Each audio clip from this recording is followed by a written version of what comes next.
Hello, sopia unaute ho. Tuni ni khun zong Thusim dang khat na ngai khom kit tau hete. Ki yang tu kum lo thing le nyaw khot ka bol zi in. Thusim lampang hi ka ha boi pi zo ta pun.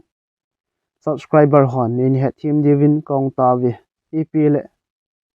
Tuni ni khun zong Thusim ngai nom ta na ngai khom din ama sa penin ka hin li mo vi. Tuni ni khwa hi Thusim ngai nom ta ke man ka sut. Sangga hin khu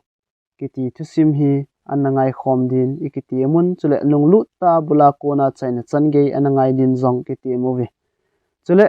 tuni ni ko chana subscribe in bol pi lo lai angwa lut ma pen hon zong channel hi khan towa ama chaljing theina din subscribe yong na hin bol pi onlang chule video ho apha cha cha ina mu jing theina divin notification bell long ola ne koi pi divin ka hong ta vi Thusim chu anangai pan taute he che Thusim hi kanyaw laya kanaza Thusim lui ta khat hetan ata ham sim thu Thusim ham ti wang ken zong ka he chen pui Thusim hi zapin he na nule pa nei talu sangga hin khomang ho ngai lu na inei theina diwa zob be the chan ka hin zob be a phat tampi sumanga ka hin sut a hi khomin le mi hi min dang dang ho wang ka in sim thu ding a hin pasal pamin wang Thusima kanaza bang banga kain sut zeng ding a hi Thusim chu atlengin anangai taw hete kabol naw zem hoi wang khu gam nop dan chu tu la ya te pi ding gam lei sit ho ka vet kai zi le hi tabanga gam nom gam hoi gam pha ka mu zo pun ka vai mo hel zi e a gam nop dan chu phai lei bol nom ho dinga phai lei bol na theimun phai cham zong a umin chule zo lei bol nom ho le chang lei thlo nom ho dinga zong gal lang khat chu thingtlang gam mang nom ta a ki ni izi chun phai lei bola ki hin su loi thingtlang lo thlowa ki hin su loi ka amun lam chom chomin lo na ka tongun a hi thingna lo na zong akim selin thingle go zong atam hle zingi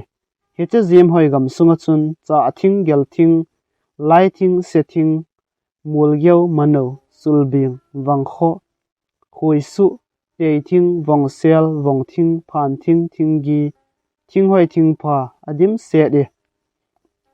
chule gammang la adunga theiga ne theijong tampi a umin ga he theiding ho chu a hile so hlu tui hleng zongmot theipangkai theiba pelte tuiki theipan theikhong chom theichang theizon gamla thei azat zat aga in a hi chukit lagu nam kim zong a umin eche ho chu a hi le mau gotha gosi gotang govom gova chal agam sunga chun go azat zat a su ke yin a hi gammang la dunga me ding zong adim set in ga he theding ho chu a hi le don tung don ting don an khapi mong che thing thu gotoi anatam hle zengin a hi gamleng saka gunchu hole thang kam nom hodinga zong gamsa tam hle zengin hezi chun gamleng saka gunchu hole thang kam jing ho chun same anane chimda na chu tu laya alu dal ichim ji bang wahin anane chim ji win a hi chule phai chamla dunga chun wachaniaw tampi a omin wadung tuilung ho chun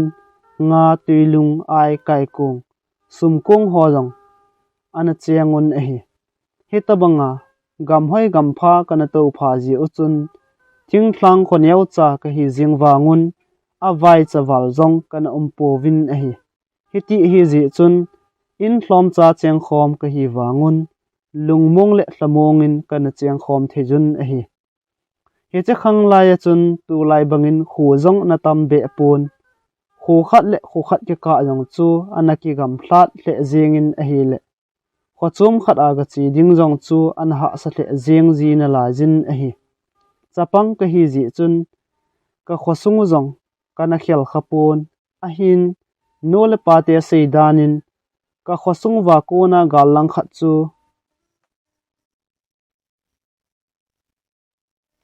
ei zat mi ho chen na gam a hin galang khat chu melmate chen na gam le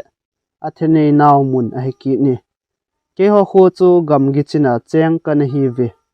lấy sit chung hi cham kim lo na gam a hi zi in ide ingai zo si wang akim di pun hi zong le pathin phat the bu na gama cheng ka hi zi uchun lung oi selin kana cheng khomun ne la cha sil le chenin kana boi po win ki ngai lu ta in kana cheng khomun a hi sun ting chapang hole e se ho chu khosunga e da tha jiwin na tong thei zo si chu vai lo konin an chi jiwi bolding head lo manin kang talai ho po ka si mun pasal chapang ke ho chu lam su dunga kana ki tor jiwin numei chapang ho chu kang ke kap mun hiti chu nom ta in kana ki chim khom jiwi zan tiang le chung chol thawa noin lut thil thil japan land ti ho in kana ki chim khom jiwin a hi le anop dan chu a sei ji jang zong a thei pui tu ni khwa pha chi so ka ngai tu a ka gyal do ji ting lunghel nan kadim set jin zai tha kaniam den ji tai pathin thil sim zu le wa zong sima sim sen zo lo a tlang zo la chun adim set in a hi le zu le waten zaila a in oi ji phat lew agam sung chu a thong su jin a hi sim nyang chal ho le u leng ho ahung ham ji phat lew lunghel akai phong di set jin a hi sun tiang khosunga a chip ji ji chun wa a tele mu bu hon a cha te ma dingin ahung hol jiwin khopam la dunga sang thing chunga chun a to jiwi chuting chapang ke hon a cha te chu ka ho pi jiwin zaila in ko ozun a o ki sel mun navel thing ko nui sung ko nuin ki selo tin a cha te chu ka ho pi jiwi kaga langwa melmate to kana ki gam git nawa chun wadung tui lung khat ana umin heche wadung chu achu akhala lung jing jing a hi ji chun gui tan lo wadung tin kana min vowe chu bang gam hoi gam pha kana to pha ji u chun melmaten ka gamu chu ana velel hle jingun ep ki bolle akila pi theidem ti chu anangai to jing tawi a hin la ke hon melma telung thim chu kan he phapo win hiji chun lungmong ta in kana cheng khomun a hi ni khat hi kidang ta in melma ten le khathot khat e hin pewin hi che le khathot achun hiti hin thu cheng anaki ji e jingla koima kho sungda tla a nana po do thailo hil diu a hi hola weng ke nai cha cheng khom hi ji un kimel het to gomin an kung so khom na jong nei khom ning lung ka gelowi gamgi ho simtu dingjong pha ka sawi ji chun koima anapo do hi be un nidan izat le ko hung thlun diu ham ti wang ke hon jong ka sei thei di powin he jong le thon lowa ka hung te diu a hinai khat la khat ki ngai lu hitin iki he sa bangin umchi dingin ki gongu hete hiti hin thu ein thot un a hi le ke hoding chun lungkham om hle jing tan a hi aji chu masanga bon I macha hin sei khalo uwa to hitia le khathot e hin pi jingu chu ke hoding a zong lungkham lo thei chu a hitapui ain la hi chakhang la ya chu gal le tul ki ti ki sei khalo lai a hi ki ji chun thilsi ahungwai thlun ding wang koiman anaki gyal phapun a hi Beji chun ama ho sei banga umjing din ke ho jong ka ke phat sa ta ve jingkho hungwa in hausapu si mangpan kho tlang ain samin kho sung mi te tu ni koi mai po do thelo diu a hi mi hungding a hi ji a kho sung mi kim dila e umchi diu anga ji an kung so khom na jong umding a hin hi ji chun pa te hon chempong hin ki choyun lang sa bolding in hungki gong chi ovin chole no te ho jong bohon ding le tui khai dinga ki ngan sin hi ji un agang lamin hungchi din ki go chi un koi te bang thu ki sei na sa mo a ko ya khosunga kona po do kha le house pun achung thu atan ding a hi tin kho thlang a hin sami hi ji chun ke hon jong an ka ki hun loi jawin an ka mane ta ve an ka ne zawun ka chun nu le ka zo pa chu mila a an sima pang dingin aki gong do hlon tai chuin ka naw kim biam chu ka pujin ka len gol chang to ka ki chim khom ki ta ve sun kim gejin zong kaminga ho hong tlung di povin hezi chun ka chun nu ko ma khachin aza henu kanaw kim bem to wacha thang ka kam ho ka ga vet wa thlon ding a hezi ni sol thonin tin ka ga seitai chun kanunang eidon bot in boy min po do loading sia na po do thlon de phading hinam 18 chun kanang ka don bot in henu ka thang kama wacha an o khale uiding hi chula kongkile wa thlon ding a hitai ka tin a hile kanun jong boy chuti hile na pa koma ga sejo na pan na phat sa thon lebo chi thonin 18 chun kenang ka pa koma ka chi kit in aza hepa wacha thang ka kam ho ka naw to ka ga vet wa thon ding a hi ji o ka tin a hi le ka pan ei don bot in boy po do thon da jingin iminga ho iti phat le hung diu ham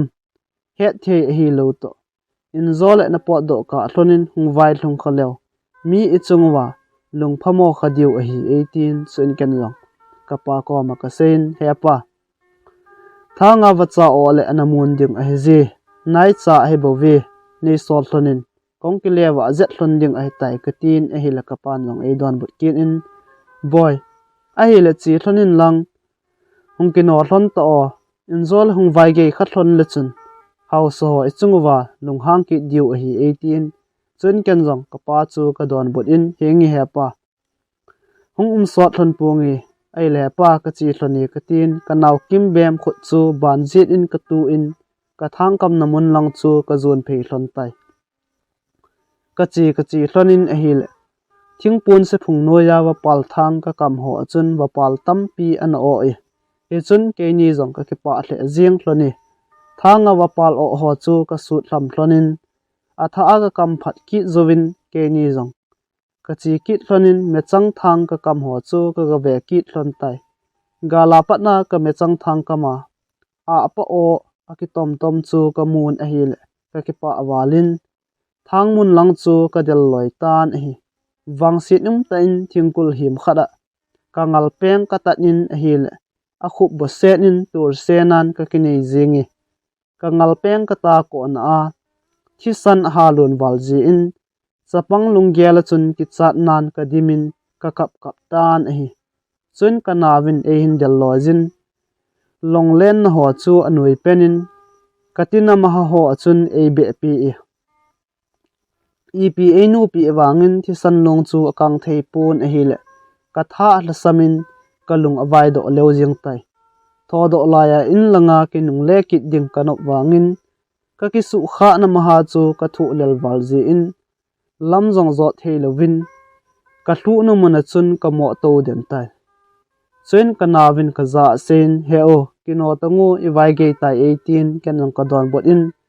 boy nang anachi masajengo kewang lamjong ka zot ngap tapui ka tin a hil ka naw e don bot in he o ka changa chi ding ka ki cha e in langa kinung le loi hiti 18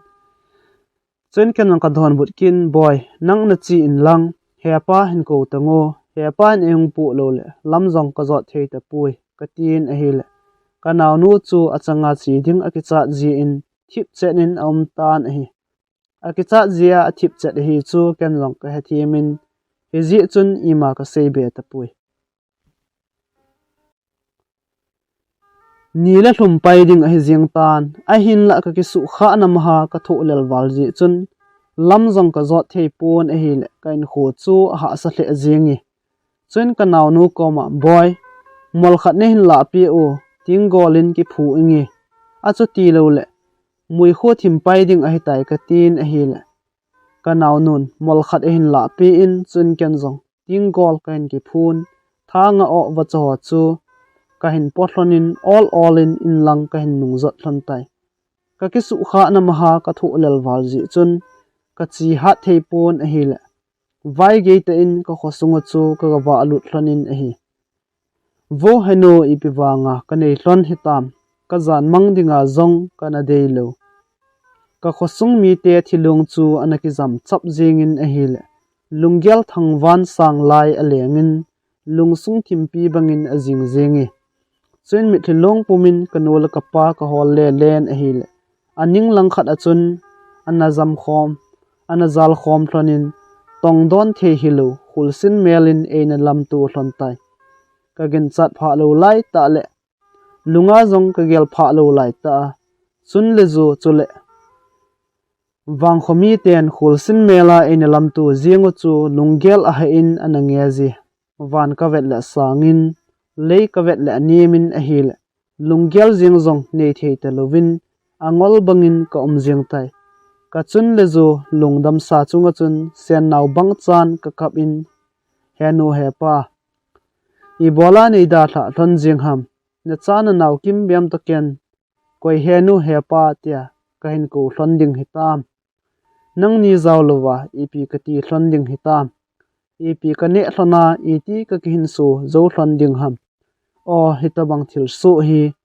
ka zan mang jing ding in zong ka dei pui ipi ji a hitabang thil su hi hung thlunga hi banga nat na hi hung vai thlung jing ham ke ni zong nei pui thanu o sanga hin kho mang dinga laitan ka hi jing hi gyaldan ka thim pon ka sang phazo pui koi ham ka chun nu le ka zu thisan su hi koi zat koi nam na hiu ham kaung khan let phat le phuba kala tho tho ding a hi katin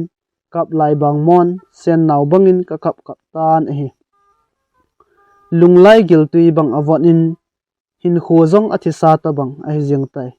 kanaw nu kim bem ka vet le aka ji a i ji zong he thei lovin ti zat lungdon nan adimin abang le ke even abang le kanol ka pa lungdam sa chu ave in abang kom le khosung mi te lungdam sa ho chu ave ki nin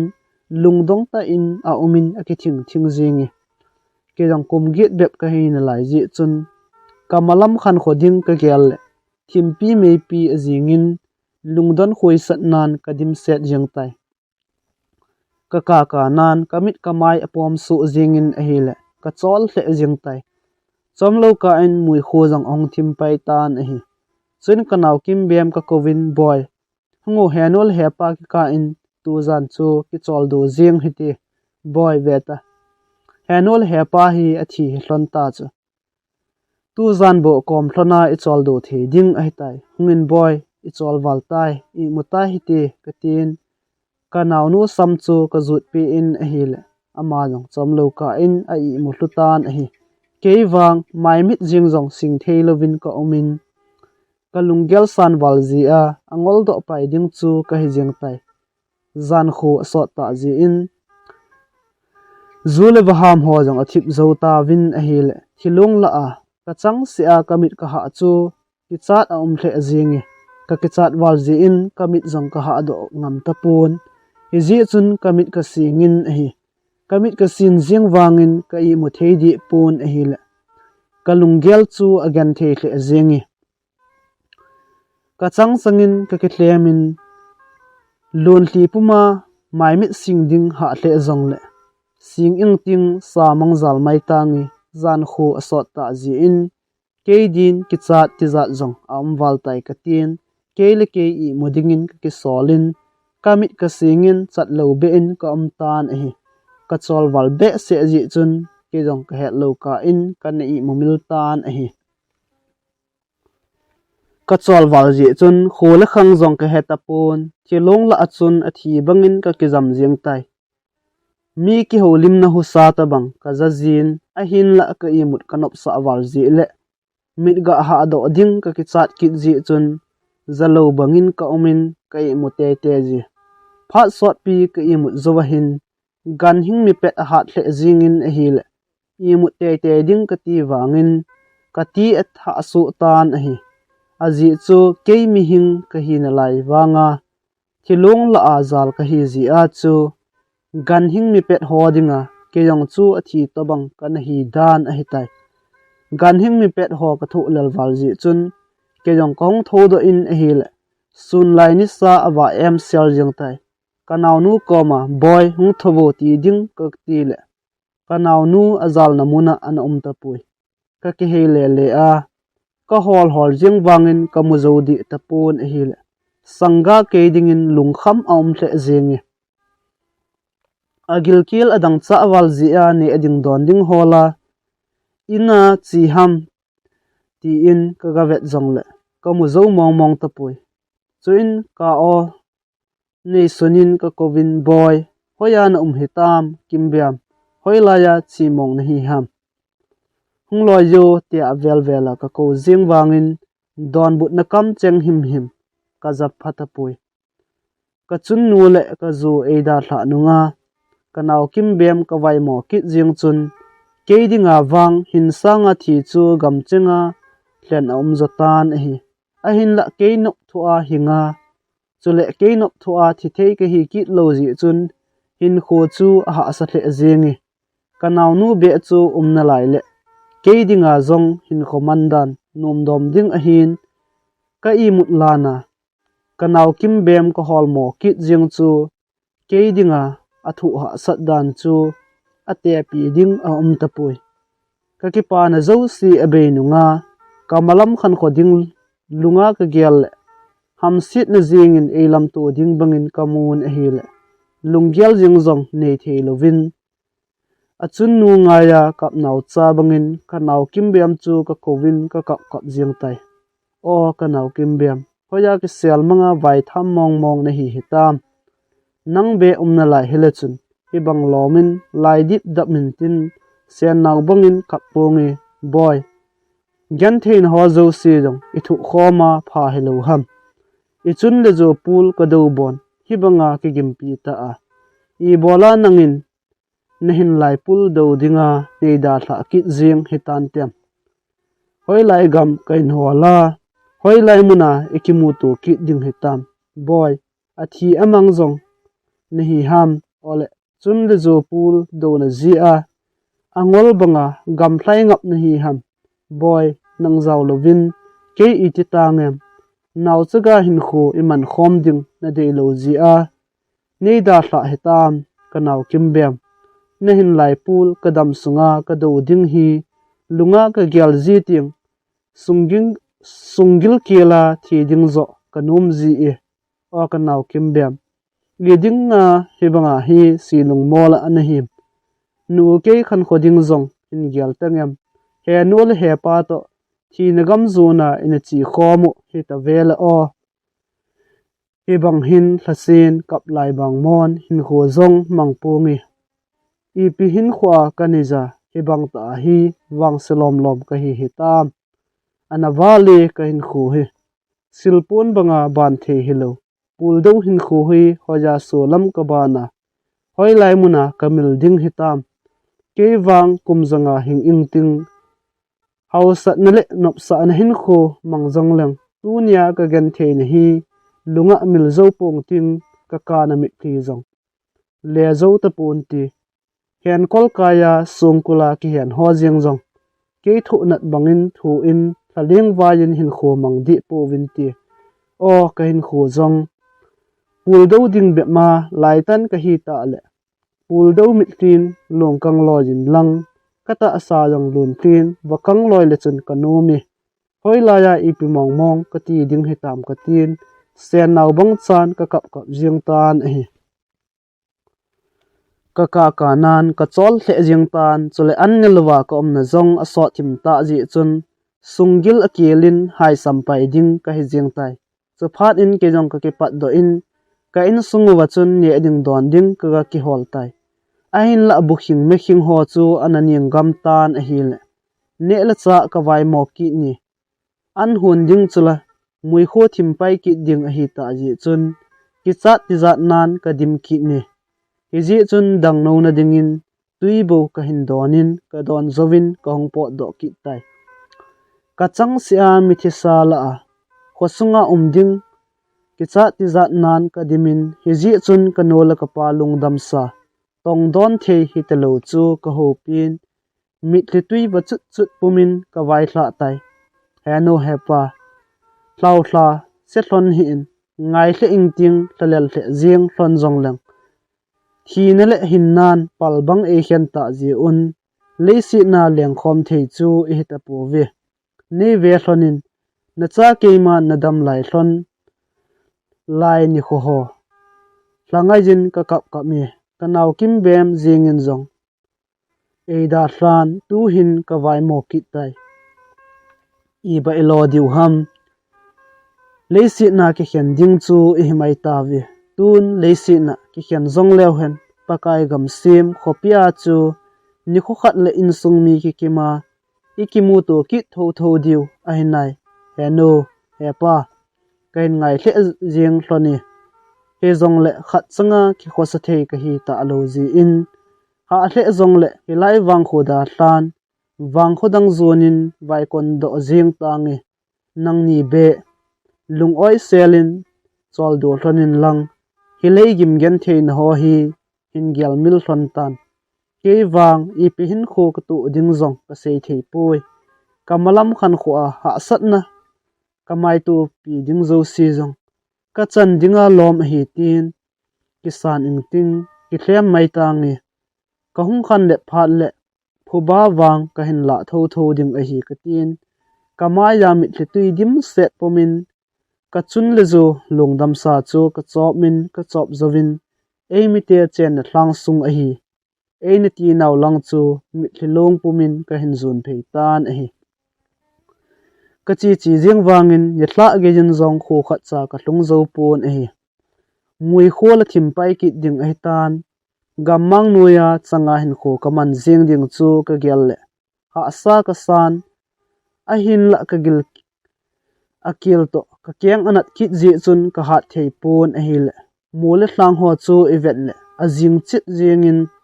kho ki ti mong mong a ki mu phapoi kho khat be zong ka hlun zo lo ding ka het chet phat in gammang la a thing phung lin ho chu zan chol du na thei a jing dem tin ka ve hli le le tan a hi phulovin ka sung a hong walin sungil kila hai sam jing din ka hung tai he chun ka thanei suna chun gamla thega ne ding ka hol le le tai hi che phat lai ta chu gammang thega ho ga phat zong anai ki pon a hi le ne ding ka vai mo hel jingi ne ding la khat jing cha jong ka mu zo pon ka thala be jing tan a hi le chat jong ka chat ngap ta pon hi ji chun song pi chung khada ka ki ngai onin thlaset ta in ka tan a hi phat chom khat zuwa ka ga ki he do le wang phat ta in ka ko ma chun changkel mod atul hlinga min khat ka hin ki mu do in a hi le ka ki pa hle jingi chun ke jong ka thanei suna chun ka ki pat do ki in hi che changkel mod chu ne a oi wa jing tin changkel mod na lang chu ka del phei tai mol him khat kalan mod phung chu ka phu lu tai hi chun ken jong ka ne in a hi le ka oi awa in tha le jung jong atha in ka hin nei do ki tai mui kho thim pai ding hi ta ji chun thing phung akal nop jep khat a chun ka kal do tai mui kho hung thim deu deu le ki cha ti za nan ka dimin kalung gel chun ka ngai ton zan kho sot phat le thi thlaten ka kal na thing phung chu a hin lo ling jing di vem tin ka gelin a hil ka ki cha na sang walin hi ji chun ka hong kum su ki tai thing phung lim noi khat a chun thiau bo ho ka pha in hilai mun a chun gen thei ta in ka chol don a hil tho kang hat ki ji chun I mut na hoi wang a ki poi ka in sung mi te pul ka do to ka hin khu again the ki le ke ding in wang hin nop na him him a ta pui zan khowa in gen the ta in ka ki ngai ton ki ne pi ding hi zong le jing khu hu wa ki ding bo chu ka mo nga tai ka ki chat wal ji chun ka mit ka singin a hin la ka lung thim chu alim set jingin a hi le ka gen the na chu a sang hle jingi pha chom khat zovin mi hu sa ta bang ka hin zan ken zong ep za ole sahang khat to ham ka tin ka ven a hi le mi him to bang vom let lut alet a len jing amit amai zong ki mu the lo khat ke kom lang zuna hung phei chu ka mun a hi le ka ki cha hle jingi he che pa chu ka kom a hung dingin a hi le ka vet la chu ka vel la chu alum the thu jingin ai thlima ki thlim bangin ka mit ka ha zo ta pui hi chun ke jong ka het lo ka in ka ne I momil tan e hi chini thla a ka thil mu chu ka nung gel le chi thla te le sanga ho jingin zong sanga hin khu mang ho hi angai lu eti ka mu chi nin a hi ka hung kha ado le jingkho anawa tan ka koma thitha tabang kamu jong chu ana ki tapui chun ke jong ka zot ban zot ki din kong ki pat do ki tai ka keng ana ji chun ka chi ha thei pon he ji chun all ta in ka hongin a hil sun ki mahin emite chen na kho khat ka ga hlungi a hin la mitin lo vai ko na ana po do pe do a hi ji chun khosung chu a thip chet in mi him chen lo na khu hile kilom zingi mi khat be jing dem tin khosung chun ka wa le len a hile upa khat in nang ana lem chu ka mu do tai hi chun ken jong ka ki pa hle zingin nang lem upapa ko ma chun ka chi phejin za chat na dim set pomin akoma ka ga tau tai hepa lungsit ta in ka ne ding an le ka don ding tui them khat be nei pin gilkil dang cha ka thu na a hai sampai ding ka hitai ka tin a hile nang lem upapa chun a hin don bun in hoilang koi cha koi naw na hi ham ipizia ke koma ne ding na hung thum ham 18 chun ken jong ka don bun in hepa kain khomandan le ka thusim hi ti hi a hi ka tin ka thusim ho chu ban nei chan ka sei pi tai chun amanong ei don but kit in nu le pa jong nei lo chapang chawai gang chelin ki chi do lojin ka ji ka cha ne ading bon ki hol nga zo lova iti nang ne ading an ka pi thei ding ham 18 ka kinep na bang lovin khoto na be helin e hin don but e ka za chat le awangin ka gil kil na le ka dang cha nan e zo wal ji chun akoma ka tau ki in hepa ai pui lungsit nin nei khotun lang ko ai wa na ding le ka dang no na ding in an le tui them khat be nei pin chule na gyal thele na cha bangin nei ki siamin lang na ina wahin nei sa jing tan ka tin akoma chun ka tau ki tai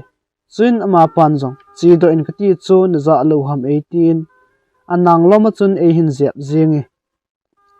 epc jong lang aphat chom loading ka het chet phat in mit hilong pumin ka hung ki le do ki tai e eng bol ho chu ka gel le ka thla sewalin kamaya lun thlin kang mon alungin a hil ka lun thli chun kamai asial zingi he ji chun ka chut na ding jong ka mu thei ta pun a hil ka ki pal hlun thodo zolovin ka hlu na mun chun ka kap den tai ka kana o cheng a hin za do phanin a hung lung hang ki in hi che chapang jong khu a chi a hitam ki ti chu hilai khun anakap ki ve ta pe do tho anga he za kho atin ngai lu na be helin thu asein ke kom lang chu a hin zun pheji katha achol the jing ta awangin e zep ding ka ki cha ji chun ka ki thodo lojin ka thani sunin ka zam mang tan hi chuin a ui cha to kanung hendel phei hlonin a hil ui cha chu hlai hat wal ji in e del pha pai ding in a tai lampi dang lo phat in ka ko ma thing phung khat achun kino ta in ka kal do tai ka kino wal ji chun ka tin maha ka kita ko kit in a hil ka thi san awa chut chut zingi ui cha chun tula pat in ein hap hap zingin e hap chim set phat in a kinung le ki tai ke chula ka gil kil to ka tin maha atha ak kita kha kit ji chun ka thu lel hle zingin a hil ka ka lai lun hli chu akang thei ta pui pha chom kha zovin thingphunga konin ka hongkom su kit in mi ina ne ding thum kit ding zong ka lungzo ta lo ji chun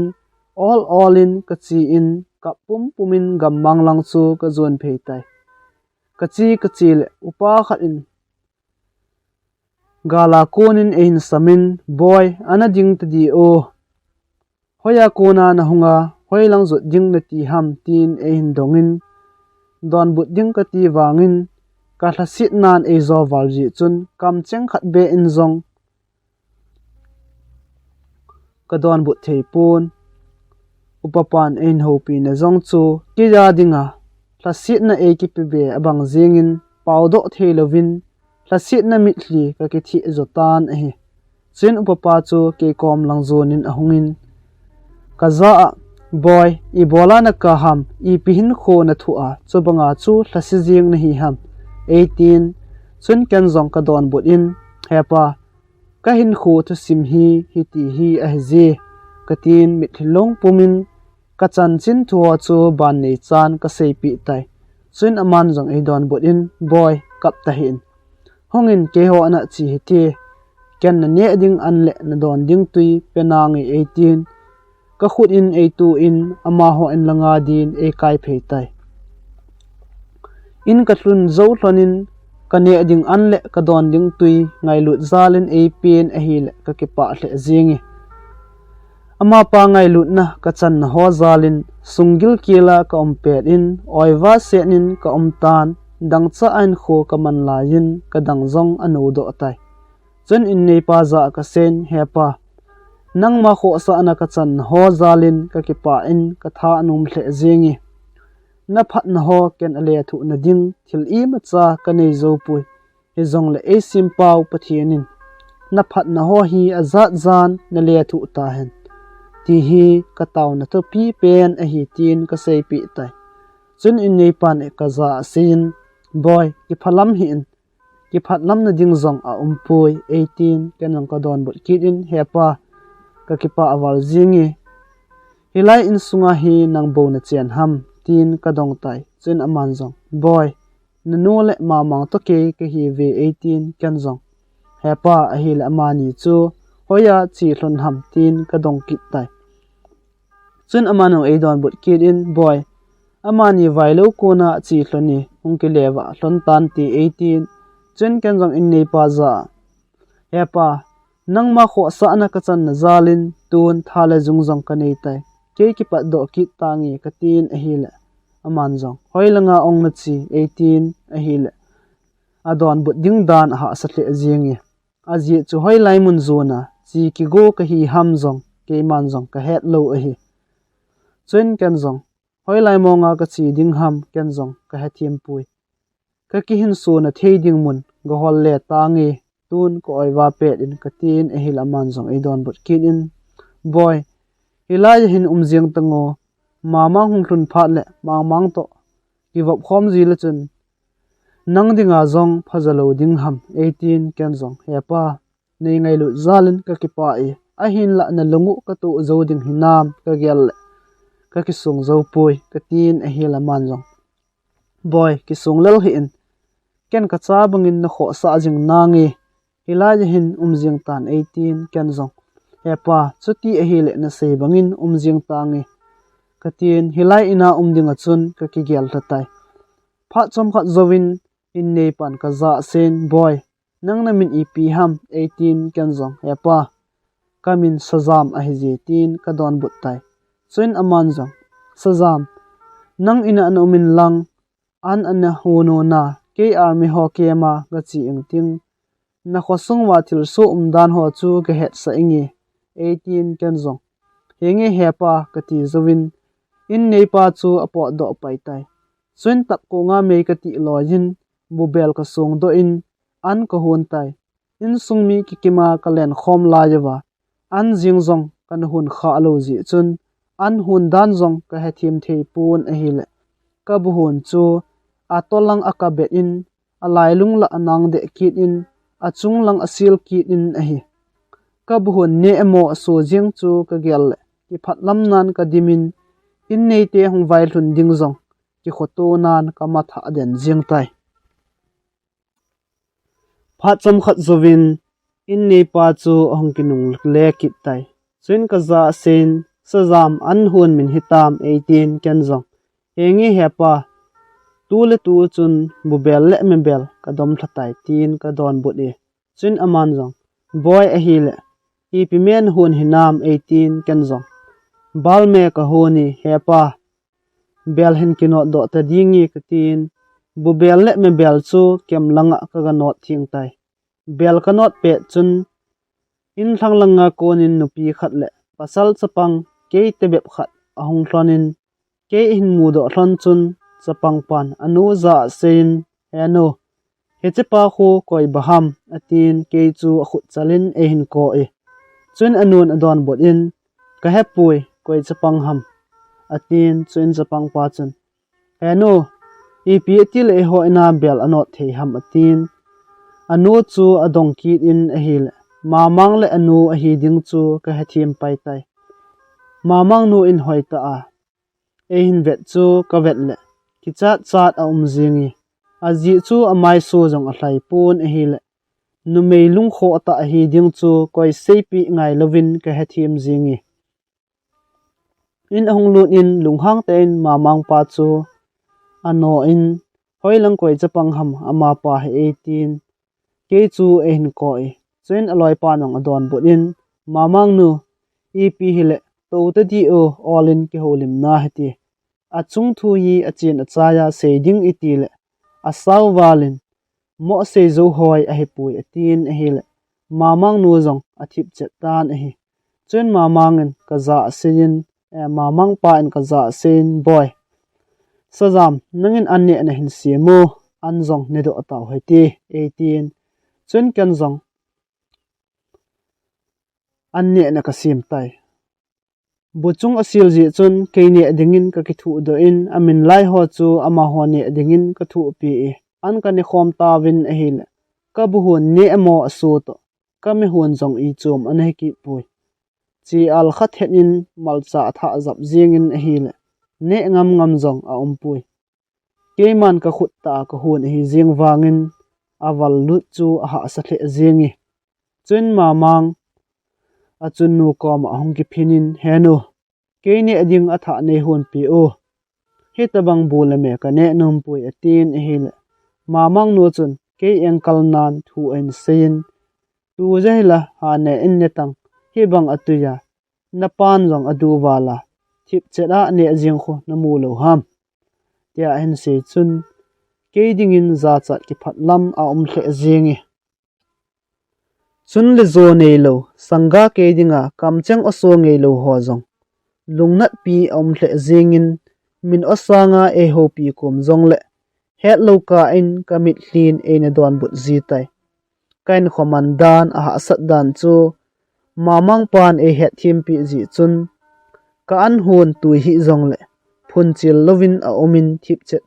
thip be chan ane jingi pha chom khat zoin mamang nun mamang pa za sin hoilang koi chapang mong nen pui lut ham an be jong hun theilawa epia ipan sa ading hitam gang chelin ka tho do jengu atin ajipa chu asen salza jingin ahila sanga ke dingin mamang nu kamchang chu athu ha hle jingi chun mamang pan jong adon bot in nul pa nei lo chaga hi ji a ngailu zala ki umpi hi chume atin kain kho Thusim ho chu ban nei chan a sei pi ai la mamang nu chun khoto na be helin adon bot ki in na chapa bon sin zo lova mi cha mi naw sin ding na hol be ham hi bang ne la cha hol nga a ha a he cha pa na tha do lo le ke wang hilai in sunga jong hin cheng thei ta po ngi atin chuen aloi pan adon bot in mamang nu itibe se jong hi ni hi hitam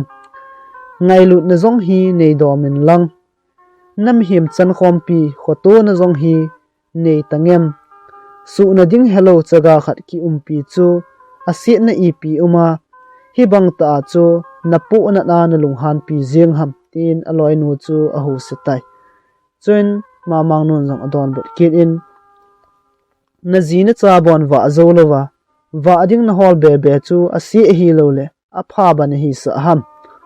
hol be na lai tango adang jong nang mi hausa atin chen aloi pan adon bot kit in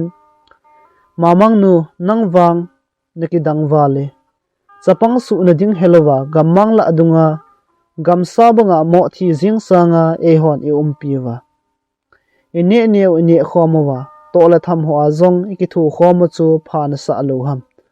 e sim pau pathin zong ki pa entin sajam jong ki pa he ding ham e bola hiti be se a silung mol lom na hi ham tin sei pi tai chun aloi nun jong adon but kit in an la hun thelo I tong thela he kit lo nga in pang tan ti lo nga be a apana zule wa honga apan lo le I pi a jong ki pan sa ading ham atin a hile mamang pan jong aloi nu thu se anil ngam lo ji chun atu se chu anop pi tai aji chu mamang pa jong hi pule pa ten thai ne lo ati ziu aji nu noya kun upaho khu an hai khadan hi hetman lovin mui kho hong thimin samang zala khunlai chunga zan chol dam phat jong ahong he paitan hi chun mamang nun silpun thumham ein choi do pi in kaza tap kong koma khangphe ki dola ya chun nazal na dingmun ki simin lang I mutan 18 pun ho chu e hin se nan hi chun kenang pun chu ka kila in kazal na dingmun ka kisim tai kadinga silpun ap ho chu asisa tabang a hi ji chun lung oi sela ki sil theizong ai pui hain la min ke ja dinga lom a hi tia ap le ken ep ba ka sei the ding ham ka tin pon se sa ho chu lung oi selin ka kiselin ka I mutan hi kazan mangin kanaw kim bem dam lai melin kamun ke in ko zingin a hi le ata abangin ka gelin hoi boy hilang hin ka ome hung tango tia ka ho pi chun ata in zong ka hong pau da in a hi le ka hong king khangi he chun ka zan mang a hi chu ka hin he thim tai a hin la ka zan manga ka naw dam lai mela ka mu ji chun ka lung lai amang thei ta pon zan sot samang zalmon zan khowa in ka naw kim bem bo chu ka gel jing tai boy hoila ya na ham iti hin kho na man hinam na o ke hi ne hin ngai ji lo ham ken wang phat tinin ka hin ngai jingi iti ta le ki mel mu ki in igen theina thusim ho hi isei khom ta dem tia ka changa ka ki holim chun hetman lovin ka lon hlin e hin don but in ka thi jing tan a hi sanga hin kho ki ya dinga wang lungap na dingmun a thei pon a hi le sun le zan zong a chum pon dip dam pumin hin kho kamang zingin a hi jingkho va in an kamane on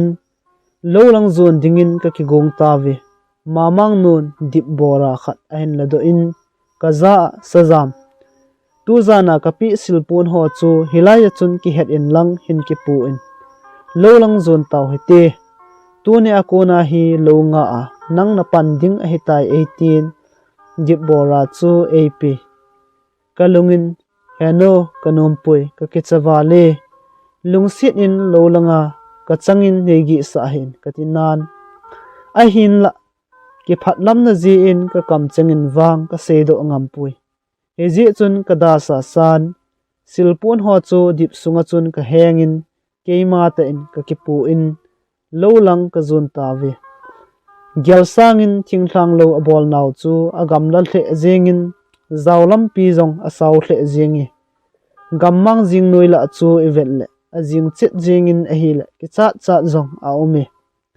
kianglam sauta ka zo zo nungun ana chang selin lomun chu ka ga hlung tawi lomuna kona inlang lunga igal dot le agam wang la the jengin a hi ka chang se alowa hin ko kaman ding chu ka gel le lungdon ti zat nan ka dim set in a hi le lunggel wang achol du man ta pui hi che phat lai chu chang tu lai ta a hi ken wang chang tu ji zong ka hepon a hi le kom na te chun e sin mo the zengun a hi sun ni hlumin ki phatlam nan ka dimin chule ni thla phat le mamang ten e da thla ki diu chu ka gel le ka ki khotu ma zengi ni zong thlum da mai hen lang phat in ni zong thlum da mai le ka nomin a hin la phat in koima anga lo ji chun chung tu ni sa jong hlum langa mul pang lep ding kon cha anai ki tan a hi le vainung chi phat jong ahong hi pai tai chun mamang pan hai tau hite chi phat ai tai atin bu lang ka zon phei tawi bu ka hlun phat on ama ho in langa kinung le din aki gong tawi chin mamang non kaza asin sajam ke ho in langa kanung chi diu a hitan nangin lo hi hoita in ananga in veta khulanga so ke khai khu hilaya hi a khaw umahi jingka ni tla a khaw hi na loya so ke khai khu na su ging ji ding a hi 18 ken zong hengi heno ana su ging ji nangi kati zovin keida tlan anung chi ta ve so kiti hi tu lai khang tha tampin het lo mai the diu ai tan ezi chun nyau khat hin sei ingi so kiti hi gohom sung khat a mol khat ki henga hi che mol kang chu khaw khata ki kan ki na a khaw chu lo bu sung ham ai lo le nga khoi pha na mun khana a khaw chu ki koi ji hi so chu lo lai mun khata ki khaya a khaw chu iloi phat le mol kang chun go chu avo ging ji hi hi che so ki khai chu agin phat le zu le wa sahon jong chule lo la ya chu hunglut ngam ji lo bu ai tai loi khat chun tin bong ho jong anamang tho na win a hin mi tam zon wang go a ki sim pen chu anha man cha we tu lai khangin wang koi man jong amang tapun masang khanga chun lo zaw la dunga chi le lo za da so khat la ni chi a ki khai te jun a hi mui khu thim pai ding hi jing phan in kino ta in tui ka khai lojin an ka hun tan a hi ka ki chat wal ji chun mui khu thim ma sanga samang zal ding kanomin hiji chun an kamane tai ipi kane a ipi kadon wangin atui na le a al na zong a omte tapui in sungmi ki kima len khom lai ni khobo lungin ahong lang zingin a hil ki pa ta a in kho man ding wang chu mu pha sei pha zong ai pui kadulo sa san ka an hun chu oiwana dingin ki hambol ta in kanen kane zowin kazal na dingmun ka kisim lojin mui khozong thim lo lajin I mut ding ka gong tai a hin la kalung thim sunga ka in sungmi te hlangai na achen jingzi chun mai mit jong sing theilowin ka ki gyal gyal zingi somlo ka in kho zong ong thim pai tan a hil ki cha ti za nan ka dimin silpon chu ka ki kho khomin kho la khang zong helowa I moho bangin ka omtai hui ahong nuna goho khat la khat ahong ki ta tu a ahong gin zi phat le thi ta ten e hin hlep danin ka gyal zin a hil ka ki cha zi dan chu ate pi ding zong a ompui ki cha ti zat pe le aging zo si chu ki cha zi mong a hi ka ki chat wal zi a thi ding hilang he cha zana chu kana thi jeng ding a hetai ka silpon hola atel sa asisa ta bang ngen a hi zi chun lungmonga ki silthei khata khat zong a umpon a hi le ki chat ti zat na zi in hin khu chu a thom hau hle zingi zan hui hli ahong nun ting silpon ahom lai ho achun hui ahong lut zin a hi le gammang dapla a hi ki ji chun adap hle zing zi e ka gen the wal be se ji in ka in sungmi te hlangai jin ka kap ji tai o ka chun ngai le ka zu ngai na cha ke khan khu hi thangwan dong kot a konin hin ve hlonin nei vet zo mong mong hlon hinam ken wang ka gen the na hin khu hi ka thu chim mong mong tai hi ti ding be ma I dinga lai gil ga a nei na vul hlon ham nawan choi sen lai khan khu hi lun the abakang dinga nei phal hlon hitam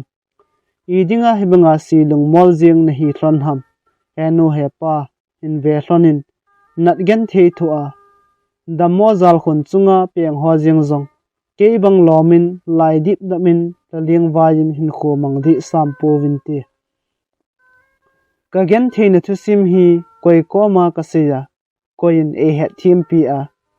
ka lai lun hli hi koin e chul got pi ding hitam ngai lu zala e tlamun ding am hi min khat jing zong a umpui o ka hin kho hi anan athu da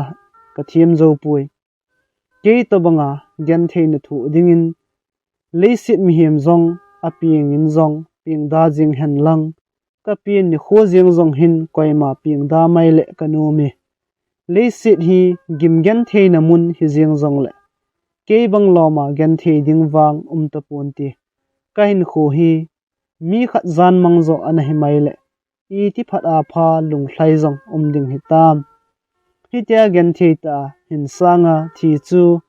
ke dinga gam chinga hlen zo a hetai o thi nan ka chungin vai hin homin lang ka gen thein ho hi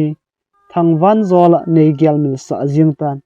ka hin na zong pan na be be bo a hi ka naw kim bem nang zong hoi lai muna ki sela ki ya ko na gam wang la na hi ham nang be ana hile achun hi wang lom hin lai dip dap in tin sian naw bangin kap kap pungi gen the no hi thu khom le hen gen the na ki khat be hi ki pa nan le zo nan ti I pi wanga kaniya hi bang lom loma hi wang si ka hi hitam ka kinyap naniya gen the hin khu thu hilang hi bang lom hin ki ngai se pungi le sit mi ma ana ping lo hi ta veleng o katin in sung mi ki kima len khom lai ni ngajin lo bu sunga chun thlaseta in ka kap ji tai ka nan ka chol the jing tan a hi le a chai nan ka o jong su do zo ta pui ka ha ka wal ji chun ka lu chang jong ana do in lungyal jing jong ka nei thei ta pui I ti ki thep lung mung ding ka ti wangin ka gyal na zo si chu thlasit na jing in alien a hi le ka mit ti wang akang thei him pui ka ki chat ki to hi le in khu again thei dan chu alam dang hle zingi kinep na ding hi zong le jing kho hung wa ki ding chu ka nga lel hle in zan kho chu sot ka sa hle zingi zan khowa in ki hot pumin jing kho hung wa ding chu khal ti nga in ka nga jing tai pha chom khat zovin jing kho hung wa in zul wa ten zaila en oi pan ta win a hil sanga ke ding in ki pa thanop hle zingi chen ken jang ka mit li ka thi hul lojin ka thodo pajin a hi in zole ma mang nun e ho siki khanti ka ti ji chun so khaw chu ka kain so ki khai chu ka suging tai ka bol dinga lom ho ka bol chai phat in thu ame ka ti kong ki in an ka ki hun tai kai mu chim lo ji chun lungyal jing jong ka nei thei pon chule budu na jong ka nei thei pui he ji chun an jong them khat bo ka nen ka ne chain tui samphung langa tui khai din ka chi phei tai bu ko hong nung thlunin chabel sunga tui ka sungin cha ka om tai chabel ka dop thla a phat chom khat ka ga mo to le mamang no le pa jong ahong thlung thlan tan a hi mamang ahong lo ji chun mamang chu ka dongin mamang pa chu ka dongin hepa mamang idinga hong lo hitam ka tin a hi la man jong boy school kai phat a hi ta zia mamang chu school kaya chi a hi zia chu hung thei ta lo a hi 18 ken jong hepa school na ti chu ep ham school a chu mamang te hon ep bol ju ham tin ka dong tai sun aman jong boy school ki ti chu thim jil na mun a hi chi na le het gil na anei na diwa lekha sim jiu a hi 18 chen ken jong hepa ke jong school kai ding ka tha no mi loi le gul ho banga chi na le het na jil ding ka nom hle e ka tin a hi le mamang pa chu athip chet tai chen mamang non e hin don but in nang school kai kho ngai lo na ne do zat bon tong do zo lowa ep ham na se namu ki hup tu min lang na to dinga lom ho thip chen ki to la chun a pha pen a hi 18 a hi le ke dingin za chat ki phat lam om hle jingi ri chun ken jong I ma sei be lovin thip chen in ka mo om tai chen ma mang non ep na mo to ham cha chu hin sung tang na to ki phat he ta 18 chen ken jong go khon ho achun cha ka sungin ka don khom ta ve cha ka don zawun ma jong ka bung ki ta ve chang ka tu thei lo ji chun anung git in e pan sa thlani sun ni thlumin ka lung gelin ka ngai ton school chu ep mong hia school a chu ep abol lew chi na le het na ho chu akilam do jiu ham ti chu ka gelin koi ma het pi lovin kana lung kham pi hle zengi lo na to ka thep lo ji chun tui khai chahom ho to anung git ka kop in a hil ka chol hle zengi ka chol wal tai tia chol do theila ai ki pon a hil ni hlum kalbo ka nga lal zingi hiti chun ki hom tho ta le gun chu te in lo na ka tong khomon a hil ni zong ana ki he ki tai chun ma mang pan ka za sin sajam zan hezana chu na changa lola ya na chu na ki chat hle jingem ole kho zong na sa hi bm tin e dongin hepa ka ki chat dan ase ji jang zong pui ti ding ka nop hle wangin mamang nun ein vet sal ji chun ka se ngam ki tapun hi ji chun hepa ka phanai ka ki chapui tin ka don but tai chun mamang pan long boy a hil a pha e nang lo nga in pangin lang na no la ke hung ki le ji thon ing ting awat apai ho zo se hin pu pi ji thon nangi 18 ken zong hengi hepa a ho pui ka tin a hil a man zong boy ai le ke ni chi thon tangi lung oi selin tang o pasal lung neu ji lo ding a hi 18 ken zong hengi hepa ka ti zowin ke da hlan in lang zonin anung chi thon tan a hi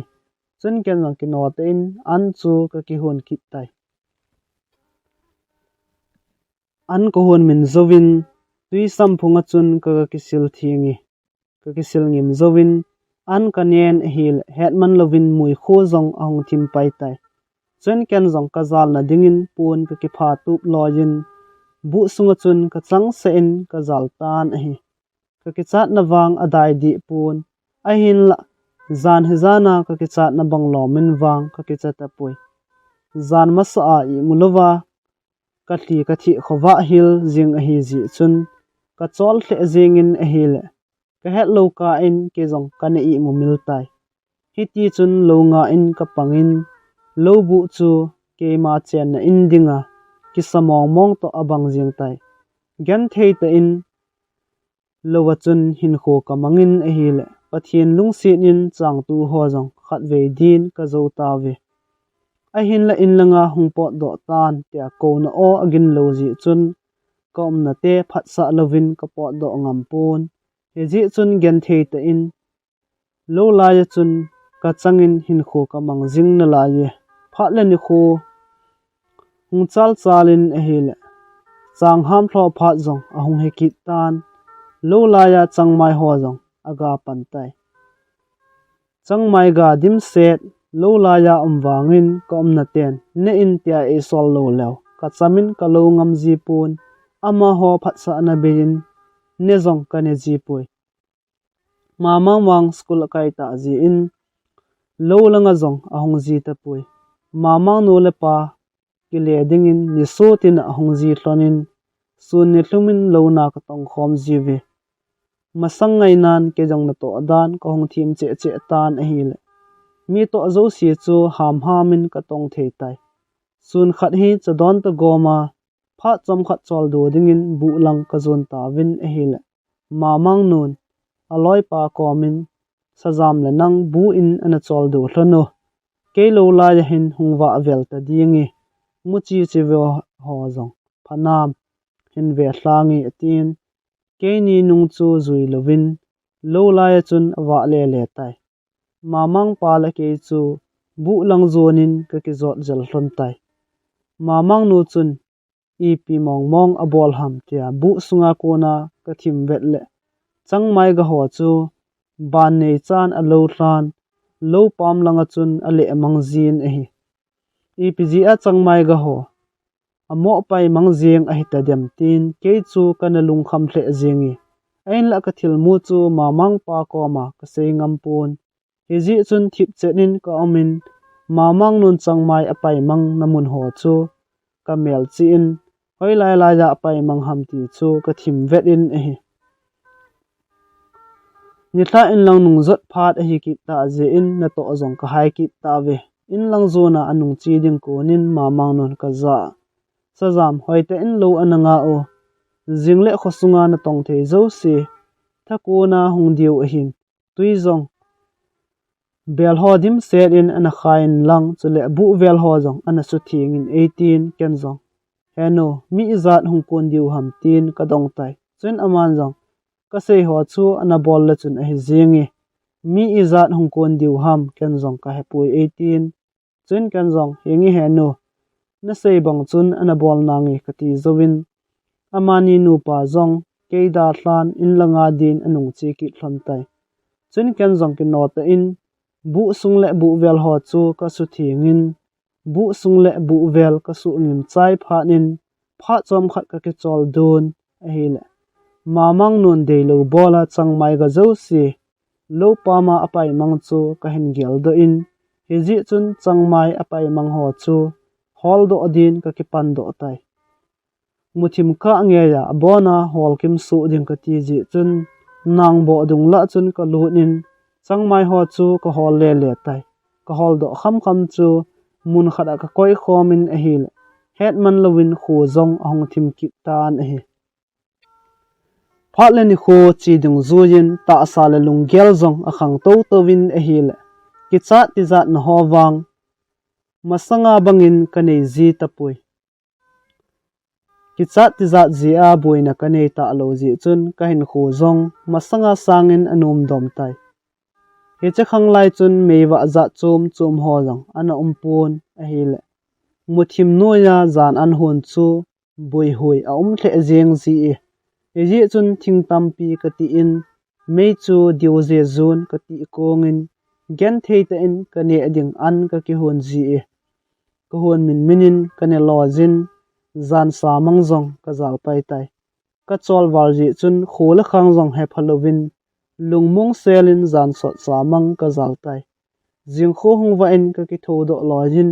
na to ka ki pan kit tai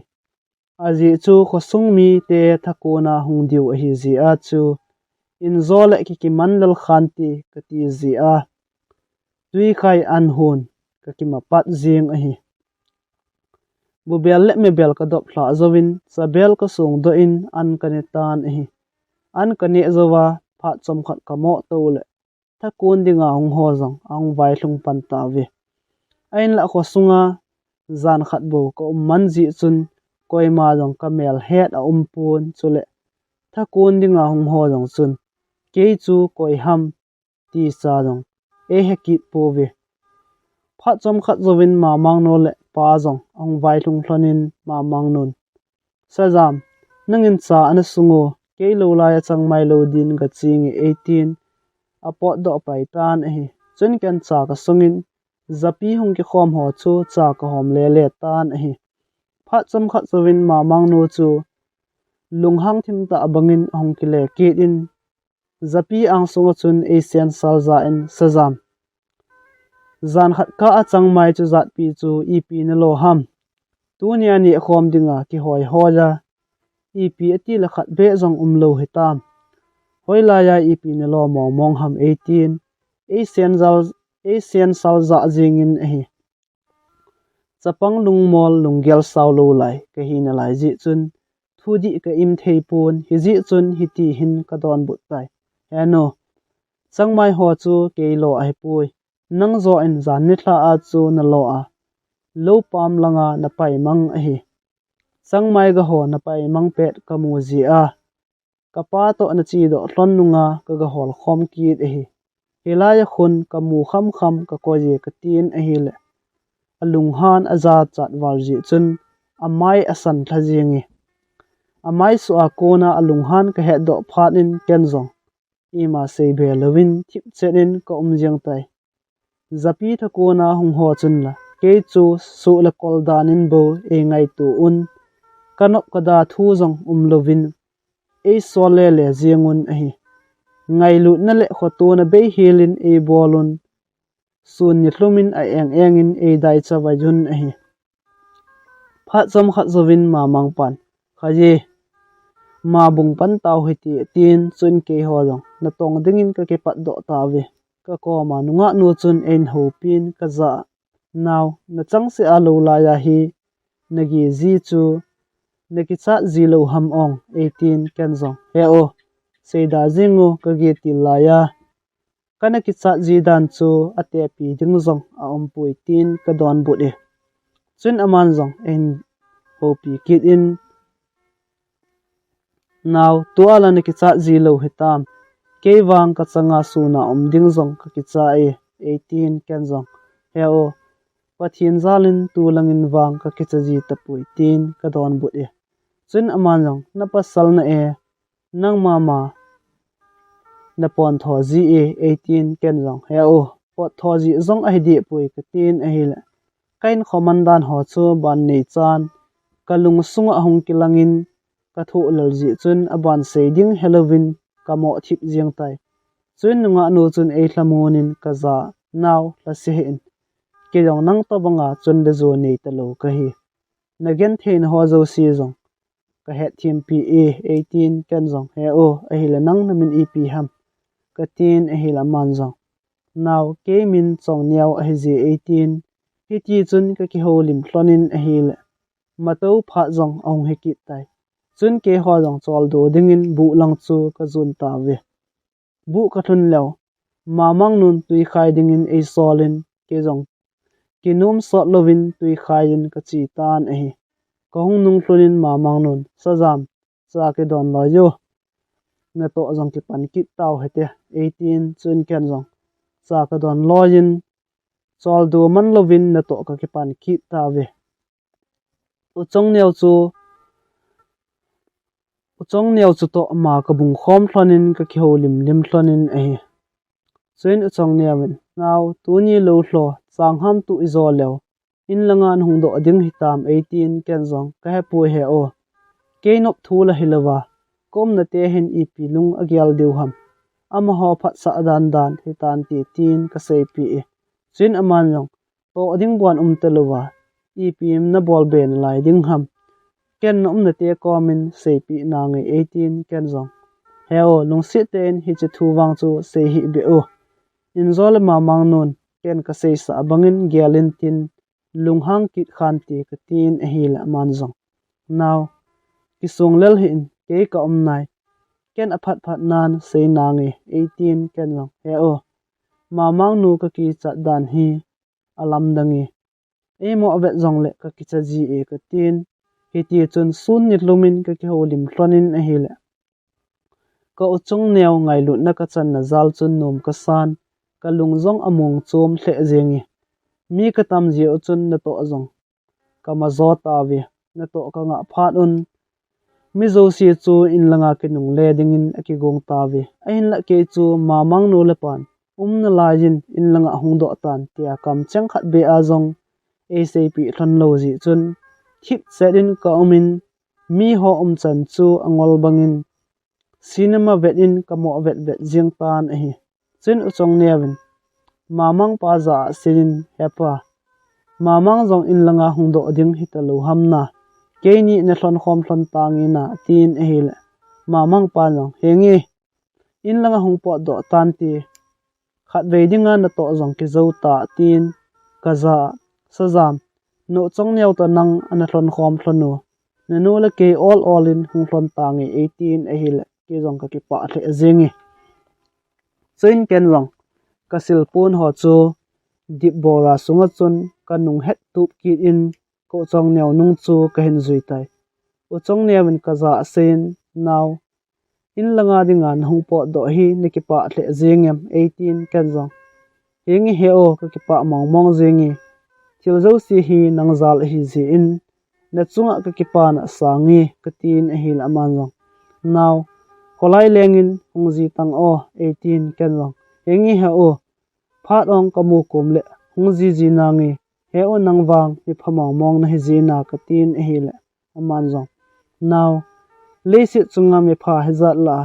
ke pen ta pha ni sa ham ki phat lam sa 18 ken zong heo ken mi pha nang bo ke hen la ji nang banga e ngai lu ding le e ko to ding koi ma am ta pon ti ka tin a hi le ama jong aki pa hle zengi chuin aman jong now na pha e nei ti a ka chunga na ki pa le ke jong ka ki pa e ke sanga na ngai lu zo mi khat a umi 18 ken jong heo ama chu koi ham ken wang nang bo ka he 18 ka don but tai chuin aman jong e don but in now ke sanga na hin ngai lu zo le na khan khoding na hin gyal pi jing chu e sim pau hing jing pathin a hi je 18 ken zong heo i thi phat lew bo pathin to ki mu to diu hi chul em tua ke ko ma bon ama omlowa i tin nang sanga e ngai lu zo ding ham tin ka dong tai chun aman jong now pathin chu mun zo si a jiang the hi wana bo ji a hi pui na si na phat zo si zong amial chi jing zeng a hi nelung sunga lungmun na thu hin sejong pathin a hi pathin zala lungmong ta na changa lova zong nagi ngam a hi 18 ken zong o chuti chuham ke chun wana bo uma kan hi sa a hi ji he o pathin hi akidang nge zina katin a hi la man zong henge naw pathin hi kidang ta a hi khola yan hungji phat le pathin thu zong ka hil ji ding na hi chu o 18 ken zong henge he o ni hil ji o pathin thu ka het no me ka tin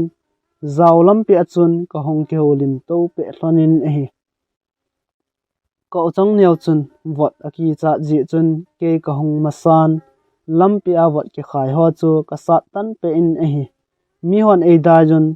nangni mama na ki ngai lu thlone ucha nu cha na bang jing thlonin o cha jong na thlon ngap e 80 win lam thlungin e hin dai to pe un a hi pha chom kha chowin ke ho jong kho sung ka hong hlung ta ve chun u chong ne man ka za sen naw ke ho in het hinam 18 ken jong ka het lo lai ji chun ka het lo chula he o nang ho in hoi chi pen kho ham tin ka dong tai chun aman jong veta hilanga in lin ta a ki sa pen khu namu m18 ken jong hi che khu nang ho in ham he o ka tin a hi la man jong hengi naw hi che khu ke ho in a hi khola in hungji ji tang o 18 ken jong na in chu anop na dinge hengi he o phat ong ka mu kum le hungji na nge ka tin a hi la man jong naw a hi la ki yong chi to ta nge ana mang phatan 18 ken jong he o nang jong mang pha ka ti zowin o chang nyaw jong ama ho in lang zonin a chi phei tai chun ke jong ke ho in a chun ka chi in a hi la mamang jong ana umpun an jong ana hun hi la ji ka gil kil wal ji chun ne ding ka hol velin a hin la buk hing mu hing ho jing jong ana ta pui chun ken jong ki no ta in me ka ti in bubel ka sung do tan a hi bubel ka dop hla to ki tu chen in mamang nu le pa jong ong vai hlung hlonin mamang nun ka za sein sajam mamang lo ham 18 ken jong hingi he no koi ma na pui ka tin e hil ka za vo chate jong wa lo lai hiding hi chula wo cha ga wa o ken me chu an hun na nge 18 chun ken jong vo an chu ka domin vo chate an ka ga petai vo chate an ka pi zo hin ina kalut le mamang nun sajam mamang go hol do 18 ka to jong ngam man lovin mamang holin ka chi ki tai he cheni a ki pa chun lo langa wang ka gi ki tapun a hin la ina ka to ading chu adim set jing jingin phat ong ka ne him him ji pui he ji chun ko u chong neu te ina khola ya ka chi ne ding phat jong ka mu zo ji pui jingka khat lui khu a tui khai dinga ka chile u chong neu jong ana umin ke hin mu chun ka za sen naw nang wang nakilet sa awalin ka inuwa kholai lengin zong nahung nom ji puina 18 chun kan jong ka don but in he o ka kilet sa ji a ka hung ji lo zong a he pui phat ong ka nei the ji lo ji a ka hung the ji lo zo ai bo ve tin ka don but tai chun aman jong ep na bol ji ong sun ni thlum thluma 18 kan jong bolding bep chu akiwat hi be e phat ka nei kum jong le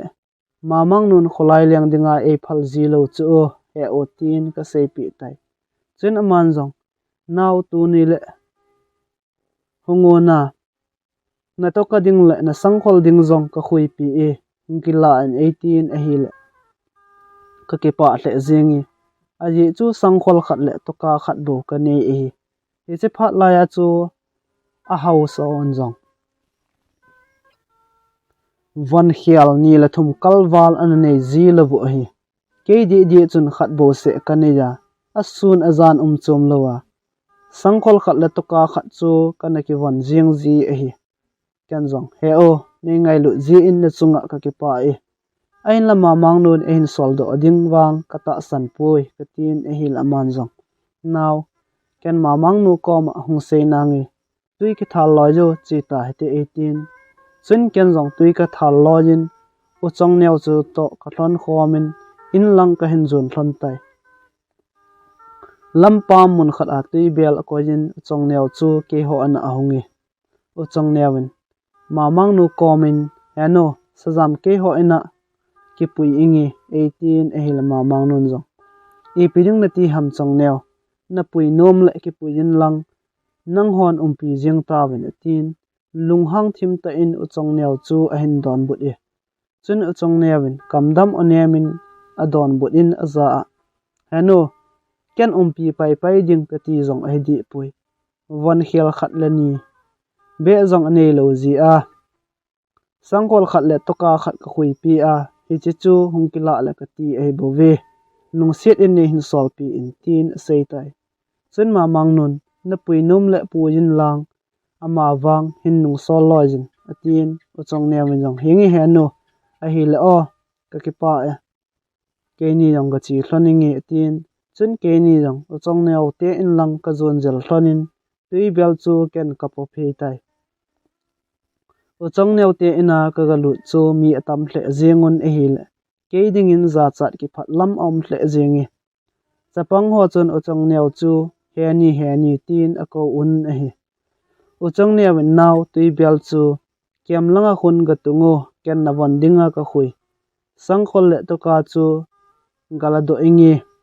18 room sunga chun alut tai ka von dinga a khui sangkhol le to ka chu apin a hi le ke ding in akitu chen ka ki pa wal ji chun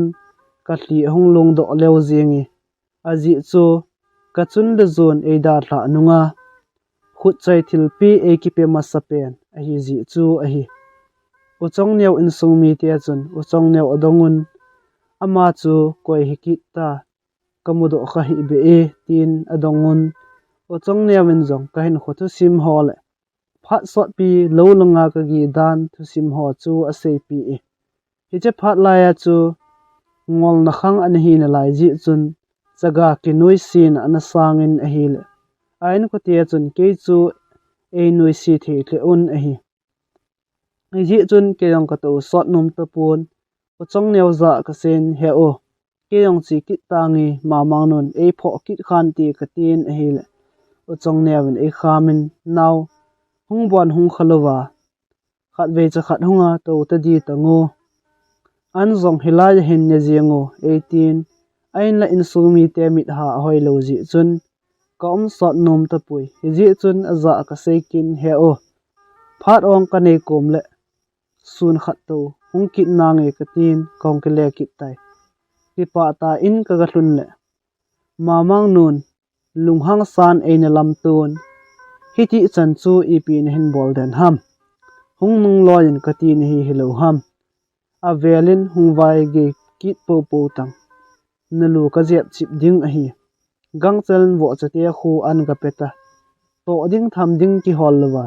chapang ki wa ding ham 18 e sen sa za jingin a hi le ka ki pa na zo si jong a leng mang jingi chun ken jong ki no ta in wo an ka simin wo wa ding in ka chi tai tong don thelo wo chate chu ka ho pin wo chate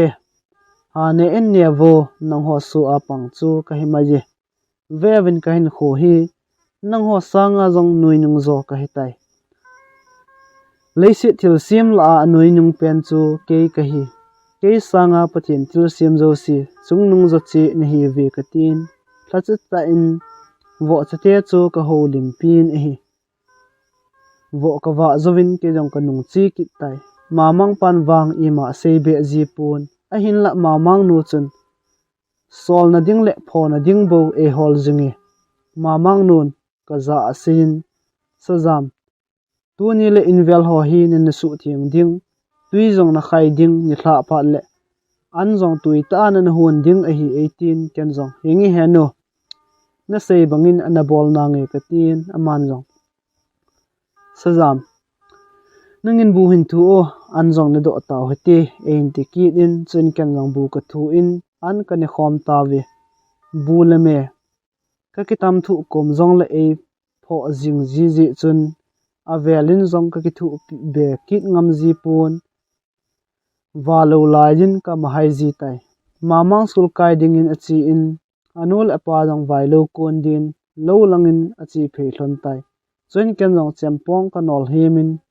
in vel ho chu ka wat ngim tan e pha cham khat zawin uchong neu ka kom ahongin kaza now idingan honglo heta ong 18 kenzong heo na to ading ka hawwala ka hong manji lo heta cho ka tin ehil amanjong now tuni ala ipi bolding na nei ham 18 kenzong tui khaile an hun ding akiwat na la je ka tin ehil amanjong now hongo ke ho na chi heti to an hun phat jong hilo lai 18 chun kenzong anung chu ka zujin amo ho in lang ka zon thlan tai o chong newin phat chi sa ain kho Thusim ho chu ASAP in til kho na le hlamon na thu jong tampi ASAP e o chong new jong ke to banga no le pa nei lo chaga ahin ano le pan chanu chang khat sia ana nei thlona ana thi san thlon a hetai ano le pa thi pha na apaneu ko ma oma gen theita chaga hin khu a hin man a hi hezi a chu a chaga chan khom pi khoto na le ngai lut na zong anei a hi o chong neu hin kho Thusim ho ka za do chun ka lainat pi the azingin chule a hin kho Thusima konin ki til kho na thei tam pi zong ka ki mu do in a hi bible tho zong ei hilin mi to kina aloding thu han a gal zong zo ding a hi tin pakai Jesu Thusim ho le bible a ki mu Daniel Thusim ho zong ASAP in kadinga ki til kho na thei Thusim tampi zong ASAP e uchong neu ngai lut na ka chan na zalin ka ki pa in chule ma phat na ho zalin ka lung zong amung hle zingi uchong newin ka kom a sen uchong neu chu ka dongin he o lekha jong ka het no me tun lekha zo nei hil to ka tin e hil aman jong now ken jong lekha ane ki sim lova 18 ang ki hil thei ding ham 18 ken jong he o lekha sim lova 80 bible na sim thei ham ken wang bible jong ka sim thei pui ka tin e hil aman jong now lekha ka sim lo wanga pathianin ngai lut wanga bible sim thei na ap e hi 18 ken jong he o ke school ka kai nom dan ka loi ka pai ho bangin lekha ka sim thei han lang he na le thep na ki zil thei le ka ti dan he o kanol ka pa tu ni hin dam na lai thon le lekha e sim sa thlonin ti na ka tin e hi le pha chi sa in sungmi ki kema kalen khom lai ni kho ho kalung mi thlan ahong kilangin e hi le ka tla sewalin se beding jong halloween ka thli ka ki thi tan e hi chun uchang newin e thlemin ka za now I bola pha chi so na nung gela tu ni chana na ka pi jing zeng na lai ham kap ta in 18 a hin la ka lai nat na le ka thasi nan e zo wal ji chun ka lun thli ka kham zo pon ka thli ka ki thi jingi uchang newin now kap he o ni kilom ji pui golhlang hi ta a chapang banga na mo ka ji ham ken school chu na kai sa nangi nung nyau hin 18 a hi le ka ki pa hle zingin a hi chuna za ka sen he o ta na sei ham ole kap lai bang nan ti nei ti zia nei dai ham ka tin a hi la man zong now na koma ken iti azo ka sei kha em ata ka sei hi 18 chun ken zong he o iti le school chu ka kai pan ding hitam ka tin a hi la man zong jingle skula chi hitin zilkung ho to nga ki ho hiti admission bol phat wang so na ki le heta a ezong le zilkung ho ko ma ki sei po po vintin anop leo jinga ko na kai pan ding a hitai 18 kenzong e o ka ki pa wale zilkung ho chu nom te han lang jinga konin school chu ki kai theile ka nom nge ji ai wanga mamang no khon school kai dinga ei phal kit lo mai the katin e hi la man jong now lungnyau ho o ken hung ki ho pi na nge pathianin pha sa la jinga pana lekha jong na sim pan ding ai tai lekha gun chu ta na sim jing ding na loi na pai hon na yang bol jong lew thu hat ta na pan jing ding chu o 18 ken jong engi he o gun chu ten lekha sim jing na nge koi ma to jong kina pu nge ka tin a hil aman jong now ki ho lim le pha jong ana chi saw hle jing tai ni sa jong hlum pai ding a hitan chi jing tan inzol ma mang non ho sekit khan ti 18 ken jong he o ni thla pha le ke ho na hongin lang mamang no le pa komin hung se jona ka tin hi la ma jong hingin naw hung na ngi 18 chu zovin ke jong ki no ta in lang zonin kong phei tan hi khu tim pai ding hi ta ji chun ki no ta in bu bel ka sung do lojin lui khu langa tui khain ka chi tan hi ka bu na ka khan ti ka ti ji chun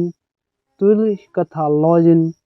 in lang ka hin nung del ki tan hi la wang sit ta in thing zung khara ka ki pal hlun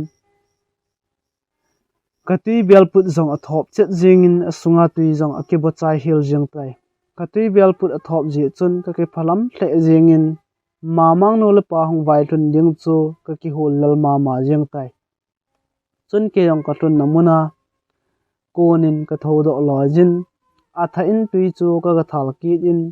in lang ka hin zun tan hi ipi wanga ka nei ham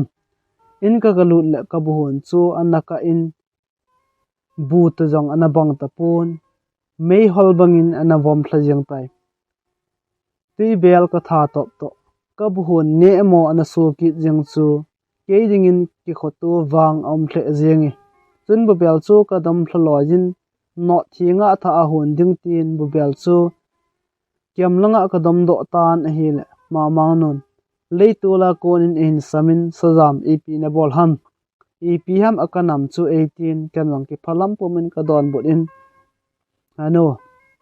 tui khaya ka chi kha a ka buhon anaka kha a hi ka tin a hil aman jong suna hoya na chi a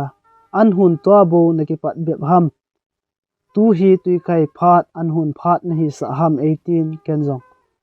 ano ko chang ne win e ko wa ka chi le ka vai ge kha a he tai ka tin a hi chen mamang pan a sein ki tha hon kit lo han jiang chu le am se ya pa chum ding bon hello ep ki se ding ham mem hi na su khil bol khil ni zong be da ding ham atin a hi le mamang nun zong i ma se be ta pui chun bu bel chu ka no thing in a tha in bu bel ka sung do ki tai pha chom kha zowin mamang no chu kiam langa po do in a hi le tui bel ka tha ka ta thop chu a hin mu do ki tai chen lung hang tain ong ki sen za en ka za tui bel hi nang ta thop ham ala mamang bol ham 18 ken zong ano ke ka hi je kino ta ka chi le thing zung khat a ke pal hlu a ka ta thop kha a hi ka tin a hi la man zong nang tai lo koi dang ba he pun ti namit lo ham na to do sa khat bon lo wa tui bel na ta thop ki na lai ep kalo ding ni hi am hang 18 ka sambu chingin e manin tul su nan e nei jeng tai ano lungsit ten ni ngai damin ka ti wangin apa chu mong pon a hi le ka tha sit na chun leile wan a kho khong jingi he che pe ta chun mamang ahongin anoza ano he che pa chu hawa in wata sun ni hluma ina zong be man lawa kholai leng ni hlum ke hi chu atin anu chu ahong til sin a hi mamang pan wan kam cheng khat zong ake pon thip chenin a om tai ka tha sit wal ji in ka ha ka hle jingin a hi le in sa en tlang ho chu lungdong pumin ong hlai lu sau jingun a hi in sa en tlang ho chun e dangun ep ne ki se ham i bola hitia chun jiu ham 80 win a hi le mamang nu chu alung han wal ji in koi ma jong adon but pun a hi mamang pan a sin chapang chawai he ya to ding tham ding hol lova wa ni hlum ke ya a hi le kai ti lo a tai bu ne mo so to tui bel un tha to ki le mamang nu lung hang wala avo lo a hi ken ka vo lo chu zong wang pha a tai atin ngai lu na le kho to na be hilin e hin seitan a hi in sa en tlang ho chun a sejun mamang pa phat nan ki ho chamu wo kina ji ta he un tin mamang no le pa chu thim mo chanun a hi le ke dingin laina thasit a umin ka lai bang thei lovin sen naw bangin ka kap tan a hi hitia kap lai bang mo a sen naw banga ka jing lain u chong ne hongin ka za sen naw epg anaka ham kap he o 18 e hlemin a hi ain la ken wang kamit hli puma chun ka don but thei pon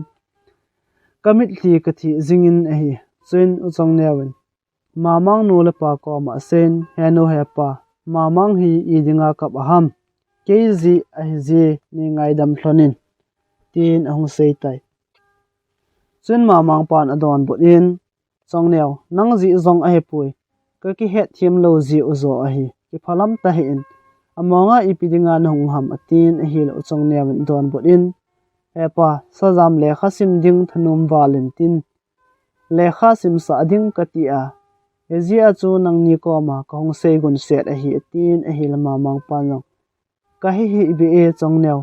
somle pai lo to tin a hi lo chong newin zo hepa somle pai chu ken podo tangi loi agul ho lekha sim awat chawalin lung sit a umwali tin a hi lama mang pan zo somle pai nangin na po do the ding le kai sa ta he diu ham tin chuin chong newin ke pa ma hepa ti zawin ke ko ma hongin ka za ti hin ong seitai now I bola na ka na lai ham zinga kona school na kai ding hita chule am na ke pa lo ham 18 kenzong he o ka ki pa e nang ka hin mo ji ting na ngai lut na ka chan na ho zalin ka lung zong amung ji e ka tin mit thlong pumin ka don but tan e hi chuin achong newin ka za asein now nakipa ta be hinam 18 kenzong hingi heo ka kipa among mongi katin e hila manjong now nakipa le kap ki ta hin na thli ki thi hulo 18 chun kenzong ka thli ka ki thi hultan e hi kenzong heo neve o ka thli zong ka thi hultai katin e hila manjong now tu kal kap ji ta hi ta o sian now bunga na ka ji ting ka vet zo ji lo a hi jingka le kain ho pa ding skula chu chi ding ai tai 18 kenzong engi heo katin ehil amanjong now ke kinung le tangi 80 zawin mamang pa za hepa mang patawo ke jong chi kit tangi atin apot do tan ehi ko chong ne ngai lut na ka chan na zalin ka ki pa hle jengin ka gen thein ho jong ake khat kamelin ka hli jong akang tan ehi chun ke hon jong an kaniavin nomin zansot samang kazaltawe jingkhova in ka thodo lojin an ka hun tan hi lekha simding ka tha anop walji chun school kai phat hung hiloi le tin school kai phat ka nga nan ka to ka lu atha do jing tai an ko hol min zovin mamang te jong hong ki thodo on chuin ke hon jong an ka ne khom tawe an ka ne zovin ka kisu thingin ahile pha chom khat zovin uchong nyaw jong ahong pheitai chun ke ni jong ka ki zo jel hlonin school in mun lang chu ka zon hlon tai uchong nyaw chu to zilkung ho aki ho lemun lekha sim ding ka thanop dan tho hole ka hin kho Thusim ho chu uchong nyawin zilkung ho ko ma sejin ahile vainung sang ahi jing ta awangin zilkung hon e ngai lovin admission jong ka bol thedingin phalna e petawe join uchong newin admission e bol pi in school kai thedin ka umtan a hil ka ki pa awal jingi he je phat lai chun lekha ho jong anaki chu tho pun admission e bol pole free a pencil le lekha ho chu anaki muji a hi lekha bu a milim ho po chu ka ven ka ki pa awal ji chun ka nui jingi sanga hin kho ka hin man na sunga ke pa a ka nui masat na pen ni kho jong ahong hetai phat chom khat zowin ke jong classroom sunga ka lut in ochong nyaw jong in langa din akinung lekit tai kalim le kamel vet dinga lin pita ka hi jing ta awangin nursery ka simpanin abc le 1 2 3 jing jong ka hi la jin hi neu sena kona lekha jim mong jong mukhalo ka hi ji chun kamol hle jingin ahil ka sanggol jong hilo chapang neu cha cha ho sangin jong lekha ka thiem mo zon lekha het lo ji in chapang ho masangin kamul pho ma che in ahi chapang neu cha cha ho la alin pen ken lekha het lo ji a mol kane jing chu za chat wang a thowi ka sanga neu zo ho chu ka dongin ABC le 1 2 3 ho chu kana ki hil sa azin a hi kana bol dan chu ate pi ding jong ompun min ABC hin simin 80 jong law alin tm ole anyau tm kana ti zin a hi hezi chun mi hon a dai ji win ABC anyau te hin sim kit to le khathim pa 80 gv za chat na ji in khatve kom le khasim nung sun jiang ding bo ka nomin ain la ochong newin ka khan khoding gyal na zala asum apai jong I chalawa lekha esim sa hi ji chun in zola ka chunga hlase khan ti ka tin za chat a hle wangin ka thu hami phatlani kho ho hong charging bangin ta sale lunggel zong akhang to towin a hil ken zong ABC le 1 2 3 ho be chu ka hin sim thei tai lekha sim zong ka pon thon a hi le a chai nan lekha he thei pen le class sunga a thim pen zong ka hong hi tai lekha sim ka gun chu ji le lekha ka he thei ji chun zilkung hon zong ei lung siat un atum be en ke chu ei ngai lu su ke jun a hi assembly ka bol phat lew zong zilkung hon ke chu ei min pha ji win kaloi ka pai ho ma sanga chun ei sei pha ji win chule loi dang hotil kho nan zong ei mang cha ji ta we lekha sim ka gun chu wal ji in ma mang nun ei thei da jin na tha sit manin lekha bo na sim jingi to ading tham ding zong holdom domin lang hi in lekha sim sang zong le lekha I chanin sim sang zong le chun I zabon ki pansa loading tin e ho se jingi eje chun ki phatlam nan kadim zin a hil kalung dei bang ta in zong lekha ka sim thei ji pui en la pathian in e ngai lu je in het thim thein lung thim e pen a hil achung nung pen chu ka hi to pe tan a hi mamang wang lekha sim atha se jengin zalen ding bo agel kho e sun ni hlomin kholai aleng zin zan tiang jong le lekha sim ding gel kho lovin anok ki ji e heji chun exam ho azong alo thing zo ji pui ke wang patin phat the ka chan na zalin zilkung zo se ngai lu na ka changin lekha ka he the ji chun class zong tampi ka chop in a hil mamang to class 7 ka sim khom thlon tan a hi mamang sanga lekha ka thep zo ji chun mamang le chun nun e vet nom thlon ta pun sei sit na ding le phon na ding jing bo e vet jing jing thloni hi chu ken zong ka ki het thim ki in he ji chun ching thei ta in hin kho ka mangin ka thil bol zo si pathin ke het sa jingi mamang di se chun e pha zo lo ji chun e vet da di sin ho zong e ho ji ta pui anu ko ma ki phin jin heno sajam hi soldo tawo a hi lo le lekha sim zong nga sa tawo ke wang he che pa ji in lekha zong ka sim nom ta pui atin achun nu ko ma chun pha tinin a ki phin jingi haji chun mamang nun zong mamang pa ko ma veta sajam umpi hin ka ti le na umpi te ya na cha pan zong lekha sim nom ta lo pi hi na cha pa sanga mi cha mi naw na ngai lu zo ham na het lo le sajam hin na cha pa son do ding a hi tin a ji pa chu atil se jingi in la mamang pan wang thu pha choin a hong khan le je phat le achangin tan te tua changa hin khomang dingin sajam jong acha pang jep na la ye tin a ji nu le chapa mamang chu athunun jingi hetia se ji phat le mamang le non zong sei be ding e haji thlom ta pui nikhat sul ki khena lui khu a tui khaya ka chi ka in mamangin sangkhol le to ka chong newin a khut ta e hui pi chu a sat tel de in de lo bolin leito la chun ana le thang de jingi ki pa ta ka hong le leito la ka van tel dia ka mo pha nin ka ki pa na zo si jong aleng mangin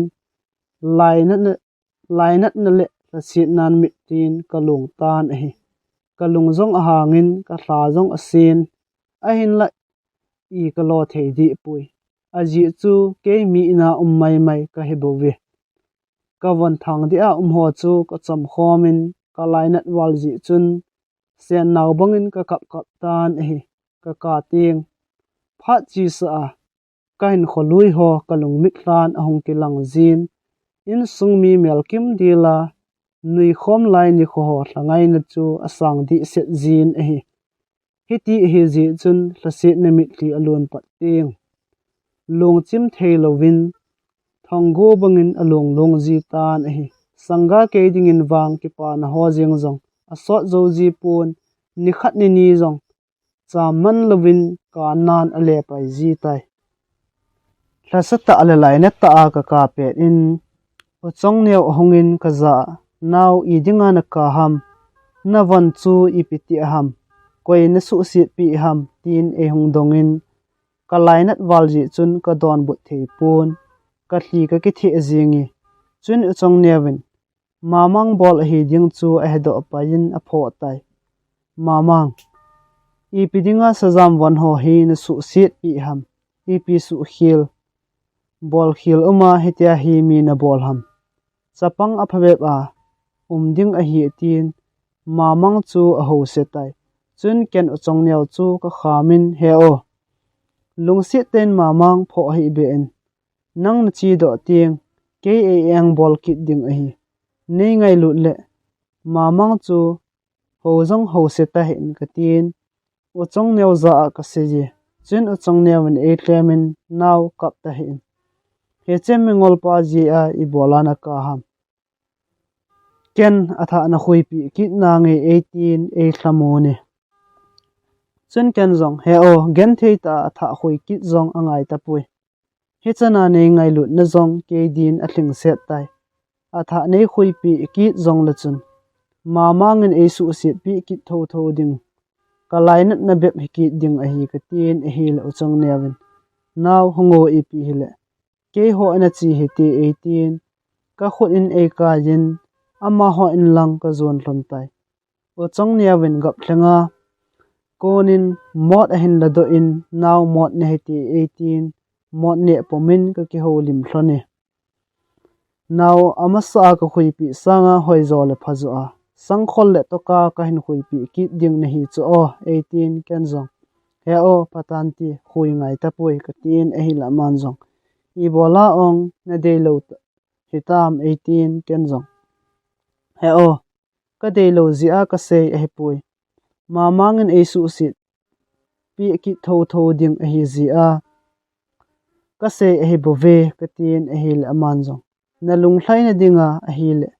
ep ba ka bol pi ding hitam 18 ken zong he o nang ko ma phat tina jing jing ding ka no me nang ko ma ko ting nom ka sajin ka gen theina ho zong nang zalin kamil ji e ka tin a hi la man zong naw ke ka jinei na ding ni kho nai wal ta he o ka kyang nei na ala nang pui nom zong leng hi the kit pon tin ka da thla nung tiang na gen thei tho tho ding a hi gen thei zong la chun tuan na chun nu zo ding ka phat sa pi e 18 ken zong he o koi to na ki chen ding ham ka tin e hi la man zong sei zong leng hedi pu na ti khodang mi a hi 18 ken zong he o nei da thla ding ka gel ka dip da me e ngai lu pen nangin khochoma nei da thla jeng ding wang ha sa ka sa e ka tin e hi la man zong naw lung neu he o ke sanga na khan khoding gel jing pathianin na pi jing nai lekha sim gun chu ta in hin sim jingin lang sap nong hi phat le ka komin khat ve be hango na 18 e hi le e ngai lu pe na ka nei uchong newin e da hla ding ka pu nat wal ji chun kamit a konin ka thli hong long hlan don but theilovin ka thli ka ki thi tan e chun uchong newin e thlemin ka za naw chapang manga I bola na mo ka ji ham kap he o na kilom pui 18 ken zong he o nang nei da thla pha le koi ko ma kalai na thu ho hi ka se ya koin e thlep be ding hitam ka gel ka ki khoto ma sa e ka tin e la man zong Now lung niao zi ho pathian in alampi hin gong to pe nan ti 18 chun ken zong he o ken nang ka ngai chula ka tin a hil aman zong now ken zong nang ka hin ngai lo na hi sa ham he zong la tu ka zinei phat a ka zinei lo le khonung tiang ka ke zong ka gen the na sang ding a hi 18 ken zong ke wang ka hin nom ta pui nang zala bo ka thi ka thi hul zi a hi e ngai lu pen nang in nei da thla ding ka gel le hin ding sangin thi ma ka nom zo tai ka tin a hi la man zong now I bola hi ti ho po chu na se ham se ngai a hi pui 18 ken zong he o I piti zi ham tin ka dong tai chin aman zong now miem koi ma hin nom zi a hinga thi nom zi a thi zong a hi pui thi le hin chu e sim pau pathin khut a bo a hi 18 ken zong he o pathin thu ne hil kit to ka tin chin chong newan pathin thu e hilin kitil kho theina thupa tampi e se pi e o chang new ko ma ko tiang phat chi lam zong ka phaji pon a hi le ni sa hlum pai ding a hi jeng tai chun ken zong he o chi ta nge ka tin in lang zonin ka hong phei tai phat la ni kho hong chal chalin a hi le o chang new zinei na ding ni kho zong hong nai tul tul jeng tan a hi o chang newin e da thla ding chu ka gelin ki ngai se ta in hin kho ka mang zingi ka school kai na a zil kung ho ngai lut na ka chan jeng wangin chun le zo nei lo ka hi ji chun loi le gol hon noi se pen chu ka hi zingi ni khat loi le gol hon e da jun sajam ipidinga he banga hi hoi mo lom lom na hi ham na no le na pa chula hoi thonan nangin koi na kilo a he banga hi hoi mo a akap ki go to na ba jing jing ham wo ka nom na ume 80 win a eng in e bolun a hi ke wang mi to ka kina anom pon he ji chun thip chen in ka omin min e eng bol na ho zong ka thu ham ji e ka loi la ka pai hon e ha eng bol wal ji uchun thling cha a hongin e eng bol ho za achun e pidinga nang hon sajam chu pha zo sia na eng bol jing jeng ham ole lekha athep ji a chu no chat wa na su thla sit jing ham a vela na hen bol kit lo zilkung ho koma ka se do ding a hitai atin a hi le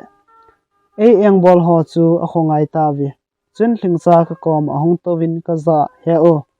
min chu banga eng bol wa idinga ki het mo sa ji ne him ke wang e hin eng bol po lew zilkung ho koma ka se jiang ding a hi 18 ken zong thling cha ka hi na zo si ne het thim sa hello ham ke chun le zo nei lovin ep ba ka sei ding ham ka mo vet ding a hi ma ji ka tin a hil aman jong he o nang wang na phawa le kha na thep to na thu hat ki le koi ma het pi lovin ka hen ngai sang hle zengi 18 ken jong ting cha ngai sang ding mi hi zat la ep dinga ke pen ta nei ngai sang ham ke sangin bong le loi ho ngai sang zo le zong zun kilo mo ponti katin a hil aman zong e o hiti ho chu se ho ka ngai nom pui e ni ki wop zina hetina 18 ken zong enge tlingcha kho pui katin hiti chun ka ki ho lim hlonin a hi hi chen ya ki pa chun tlingcha to kong ki wop pan tan a hi le tlingcha zalin ken zong num ka san e kho sa na ho zalin ka lung zong amung chom chome ni khat school ki khena tlingcha to in lang zona ka hong hlon le lampia o chong nyaw ana dingin nui siawin e na lam tu e anui pumin naw na kilom hlon na e hin tin ken zong man lo po se he o in zole tlingcha lung hang khan ti he o ipidinga helai chu na ham ka tin e hil aman zong sang khol le to ka tha hui chai pha na ka hong het sa na hi e hung kila o na 18 ken zong ki phat lam sa he o engi hong na nge katin aman zong naw ki phat lam na ding a pui pathianin pha sa le ka zinei na ding ni kho zong thai ni kho hita a hi che be ka bol pi lo ding ka nop lo ji a kino ta ka hin khui pi na hi 18 chun ken zong he o hongo ke ho in ho pa hitin chutiang chi pheina hiti katin chun ke ho in lang ka zon hlon tai thling cha jong ama ho in lang azun tan a hi chun ka bek in a ka koi pa in o chong neu te in lang ka zon hlon tai o chong ne vin a khut ta a e hui pi sangkhol le to ka chu e pin ka za naw hoi hi jong le ki pa ta in ki sa no ka thil pi a chai na zong hung hi mai the e tan ke het jing na din ki la o hi che sangkhol le to ka hi na ki von phat le ne hin gel do ji o na 18 chun kan zong heo ka ki pa wali amas a sangin hoi jong hoi jin ka dei zo e heo nang wang na phamong mongi ka chunga thil pha na bol ho hi ken ipia ka le sa zo ding na hi tam ka tin e hi la man jong naw ka bol theisun ka bol a bu ve sap an hong pan phat le nang zo en ke hi ne hin ki thu pi kit mai the a hi 18 chen ken jong ke nep wang om thove na he o bol thei dang la ka nei pon taw na be in hong pang ji na ngi na kyang nei na a hamjang phan lang chung mang pa mal som na hong chang jing tan son le pa dang tam pi hin ni jin lang mi te vet zui thei le kil na thei in sung nom in siam do te jin ka tin a hil a ki pa the jingi chun aman jong naw na kam hlum te hen nei vai thla na thu chang zalin ka ki pa in kalung jong amung chu me 18 ken jang ka don bot in he o ke jong nang chungin ka ki pa e nei kho sa na ho hi kadam kum khon mil zo pung e ka tin hiti chun u chong neu to ka holim hlonin khat la khat ngai lo zalin ka kitil kho to hlonin kamdam anemin ka ki vai thla hlonin a hi phatlani kho hong chal chalin a hi le hetman lovin o chong neu jenei na ding ni kho jong hong tlung tan a hi mitin ki pa le thanum ta in ki chen gol wa na pan ala chi un ke za ding in wang thasit sit a umin ki pa na zong a ting zo ta pui o chong neu win e ngai lut na ji chun ang dang koya wang khodang zon dingin ka thla zo him him pui a hin la ka thasit na ho chu mi ka het sa anom pon hi ji chun ki pa ta be bangin ka omin zapi maya thaselo bangin ka omi patien thil gon bangin u chong neu le alung sit pen hen pu jong patien thla chapun patien le mi pi ang sungin azang gop tai dam selin kin nong ka cha jun u chong neu jong mi phungdang changdin wang khodang anazon tai uchong ne win eida thla ni a ki patin lunghel lunglen nan kadimin ka thlangai na zong asang hle jingi e ngai lu pena ka nei uchong ne lo phat in lunggel nga na ding mun zong ka nei zo ta pon a hi le ka hin kho chu a thom ho hle jingi kaloi ka pan hon e eng bol naw zong asangin e noi si ding mi ni tinin a ki be jingi ni khat ka class teacher pau hongwa lut in chair chunga chun a towin a hi le chair kyang chu ahong bongin a thal ngan a ki zam jingi kaloi le ka pai ho chun anui sat un a hi le zilkung pa jong aza cha hle jingi chun zilkung pan chair chu a ven a hi le chair kyang ho chu thing at a ki at geng a hi chu a hin mudo tai chun e hin dongun chair kyang ho hi koi at geng na hiu ham gang chalan hong ki sei do lo lew na ban thu diu e hi atv chun mamang ading do lojin sir Sajam bol a hi ji zan hi school ki khina chu aga bol gun set a hi tin ke kho he phalo pa chu e hin ngo tan a hi ken la hi tabang thil phalo him him chu bol ding tin lungin zong kana gyal phapun bol zong ka bol mong mong pui chun ka jil kung pau chun lunghang tain e hin dongin Sajam nang bol hi mong mong hinam ken la chapang phata ni ham kana tin e pilung na gela he tabanga thil si hi na bol jing ham 18 sir ke ka hi pui koi bol a hi zong ka he pui ti ding chu kalungin ahong kilangin a hin la mamang ka ki cha ji chun ka sei do ngam pon thip chetin ka mo om tai chuin jilkung pan jong ka za a sei kit in nang bol ham ka ti chu na za lo ham i dinga thip chera na him nang bol a hi lo na laba thip chetin po na ti 18 mol khat akila in loile bong ki zep bangin e zep tai e hi lo na a mol ne zong wang anum pon laina thlasit a hle zingi ka thlasit wal ji in naw chakan ka kap tai a hin la ka zil kung pau chun apatai atimong mong pon e chu ti khet khet yang tai ka wal ji chun mitin alung dongin ahung hlai lu sau sau jing ta we kata sa zo si pom so in mol nung akigol zo tan a hi ei ziap na zong na ka san ka hi lo na e ki ngo na chu ka pana di set in a hi le kamit li ka kham zo pon thonggo bangin alung long zingi pha chom kha zawin madam hat nyaw zong ang wa lut in ka zil kung pau adong tan a hi I pidinga chumanga chu sajam chu na ziap ziang ham tin a sei tai chen zil kung pan zong asu khial umzi a ka ziap a hi tin adon but e chun madam nun zong I pi su khial anei ham tin adong kit e chun zil kung pan zong adon but kit in ven athil bol kho tin chair chu avet sein thil umdan ho chu ban nei chan a sei pi tai chun madam nun zong he chewang sajam bol dingin kata san pui sajam in hitabang thir si hi bol mong pon ti midang bol zo hiding a hi tin sei pi tai chun zil kung ho chu a ki ho to ovin school chapang zo si chu e hin ko vun chair kyang hi koi at gyang mong ne hiu ham koi bol a hi na sei do lo lo na bon wa mol na ni che diu a hi e ti vin gi sal na thu tam pi e sei pi ta we chun chapang khat ahong ding do in mamang bol a hi zan ha bol pe zong kamui na sei do le ka vo ding na hi je atz a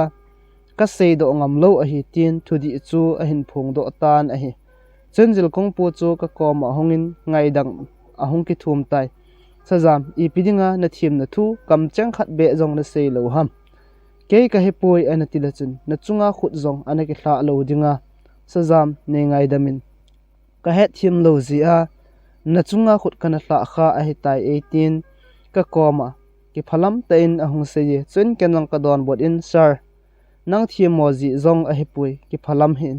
thu di ken ka sei do ngam lo ji a zong tho na dinga nga vin a tho lo kha a hi tai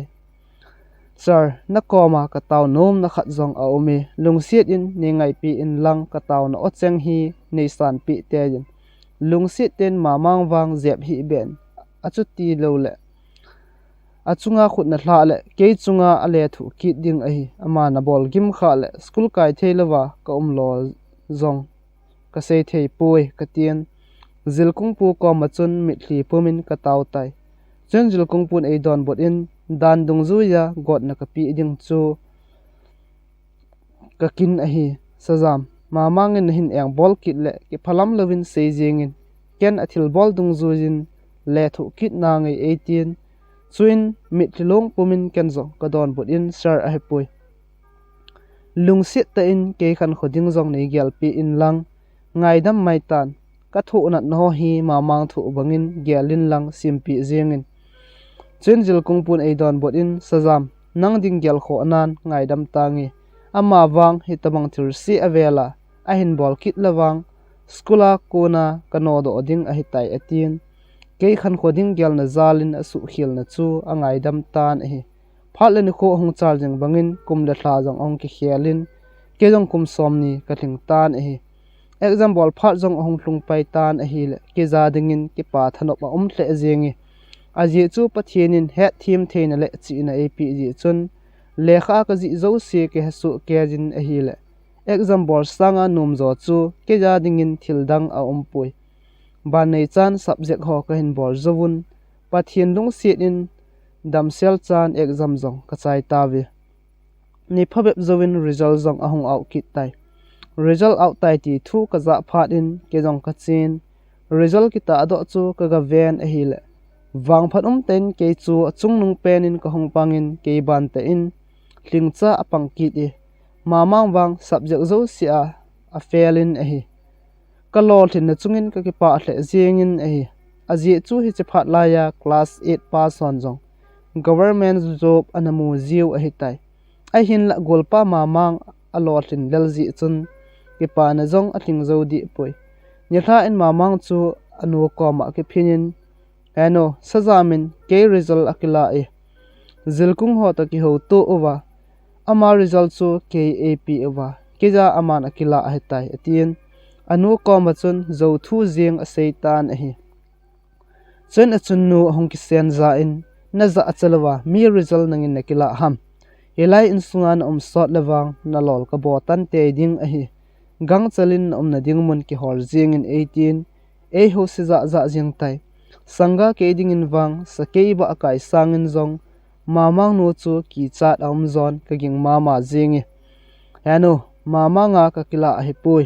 ki za mau moi a inai ka lungin atinan ka kam chengin wang a phung do ngampui chun mamang pan sen e pi hele khongai te divo zilkung ho to ki ol ho nan ti zilkung ho to ki ho le athu zong ki ha chen tan ti tin azinul chapa mamang chu a khami chun an kanetawin mamang nun kam chengei lawa e hoji chun ka anne zong atuina le a alna zong om thei pun hoya ka hetna i ti ham ti zong he thelo khopin ka omi aji chu mi hing khat chun ki pa na le lung thlaina ane lo te a to abol ane acha zo si zong anop na le atuina a alna ho zong thei zi lo a hi an kane zawon mamang te in ko chu akizot zalun zilkung ho to ki muto din achi tawe he chun zilkung hon thil dan ho chu ein sei pi un di chara thil zo si ki bol hi nata sando lew ve aventin mamang answer paper ho le ke answer paper ho chu avet sa tawe chuin zum le za ji in mai san pumin ahong ki le kit tawe mamang nu chu akitom za jengin sajam pi pu te ka ti le naw chaga ahin lungsit ome na ti a na pi te te ya tua chu ne het tam na chapa sun do ding a hi ka ti le na ki za amosa tua na chapa sanga chungnung jata chu na mu lo ham ke wang he chi sajam na ti pa hi na sol do lo le hilai in sunga jong hin cheng ta pu nge tin aji pa ko ma chun a ki phin tai chun mamang pa chu ka ko ma hongin ka za naw nang mun chomin ngap tu na hita ki tu mo ta e chen khom sangun na changin cheng la chun nop na zong mu zo na tin na lung zong thlai zon ti gol thlang zong na hitan boi ta pu na ti 18 ken zong hepa nang ma phat sa bangin nangi nangin mun choma tan nei ti le ka ding a hizingi tin ka don budi chun aman zong naw thlasit nan wang sang he una ka ngai lut lo zia ka sei zong a hepui ka ngai lut wal zia ka sei zo a hebu ve 18 ken zong hingi hepa thlase pongi nei ngai lut na ka he thiemi nang zala he chan zong hi ka hin pha zo a hi tin ka don budi chun aman zong naw mun chomin zong lo han i buin ho wang e ki het sa tu jing diu i ki thu khom jing diu a hi o 18 ken zong hingi hepa nang bejin ke hing zo pongi nop ni khu hen lang dani hi zong le iki het tu jing diu khat le khat iki thu khom jing diu mong a hi ka tin hi ti chun mamang pa to ka ki holim thlonin ki hom tho pumin ka ki vai thla thloni chun mamang pan silpon thumlali ham apn ka anne na ding bukong khat le an ka hun na ding bel zong chule an chang them khat le me ding zong apn hausate in lui chu ka su thiang thlonin pha chom khat hilai muna khosa ding chun ka tai changa ka chu alang khana anop na zong a omin a hin la changa ki ti hi anop na sangin a ha na zong atam ki ji e mi ten na se jiu ein eng bol jing ho to ki khen kang le e ngai lo ho sangin zong ngai na sang zoi ati jiu chu amo sei mai mayo a hi lo dan ke chungin ka ha thiemi aji chu changa ka phat in sung chu a hongin a hi le ein eng bol pena ka het mamang chu ka ngai hle ajeng ji e khat ve kom le thingsa kholai lengin ahung jin midang howang koima ahung ji pui koi bachaga gen the ke tabang ho koma kholai leng nom ding ham a house hon gol le pai hawun tin akit thopi ding mi zong ki wat pun ti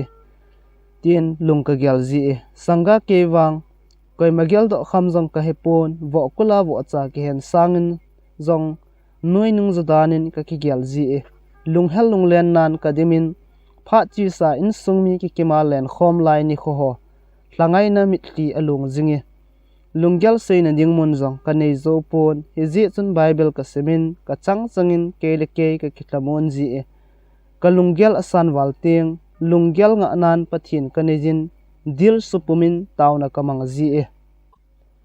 van le sit sem mun zo sia hingjing ka pakai na khut ban jet in nei tu jingin lang nei kai hoi le jingin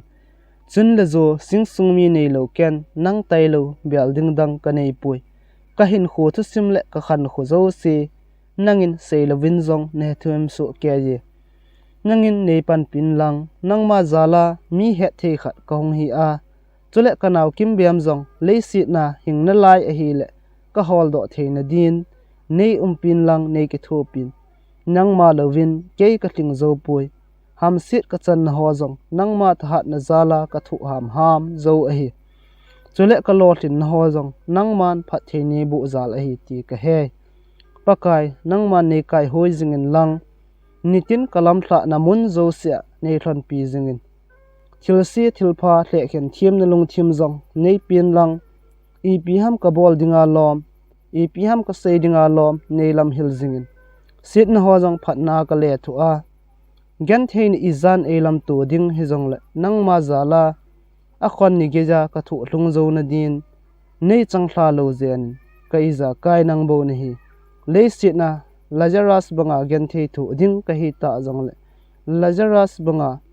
tun sot wan gam ka hlun theina din na thu nei hil zingin tin ka pathin komin phat tinin tauna kamang ji e phat len kho achar jing bangin kumle thla zong atha tan a hi ke ho zong school ka kai pan ki ta ve school sports kamangun a hi le I ta bol ki chim khalo ka hi wangin bol ki chep chu ka thim thla zingin ki chep na zo sia goal zone goal chu ken ka khum zingi ke ho chu greenhouse ka hi win ke zalin ka hat pen ta ve bol pe ka thep zi wang ai pui pathianin e ngai lu zi a e dop sang nom chu an hi dan a hi tai ka ki chep dan hoi asa zi un ke ho skula games and sports lam kai din zilkung hon e hleng do ta ve heti chun gam sunga school zo si chu ka hong ki tet to pe un a hi le ki chep na zo sia gol ka hin khum to pe in a hi le ke ho school zong final ka lu ta ve ka ki chep pet lew pamlanga to mi pi ho chun sajam tin e samun e ko jing jiwi pathian pan pi ka chan ho zalin mitam pin e hetan ka ki chep ve noma hunga zong mi atam hle jing tan a hi final ni di set chun ki chep ve dinga hungkal song atam hle jingin a hi le stadium chu ka let set jing ve pha chom khat zowin ki chep ahong ki pan tan a hi ka ki thu war ji uchun gol ka ki khum to thei po win a hi le kalal thei hle jingun a hi wangsin tain half time ding ko nin khat lang hon gol khat hen ki khomun half time gejin 1-0 in ka gol lelun a hi mi khat le ni in e hung til khowun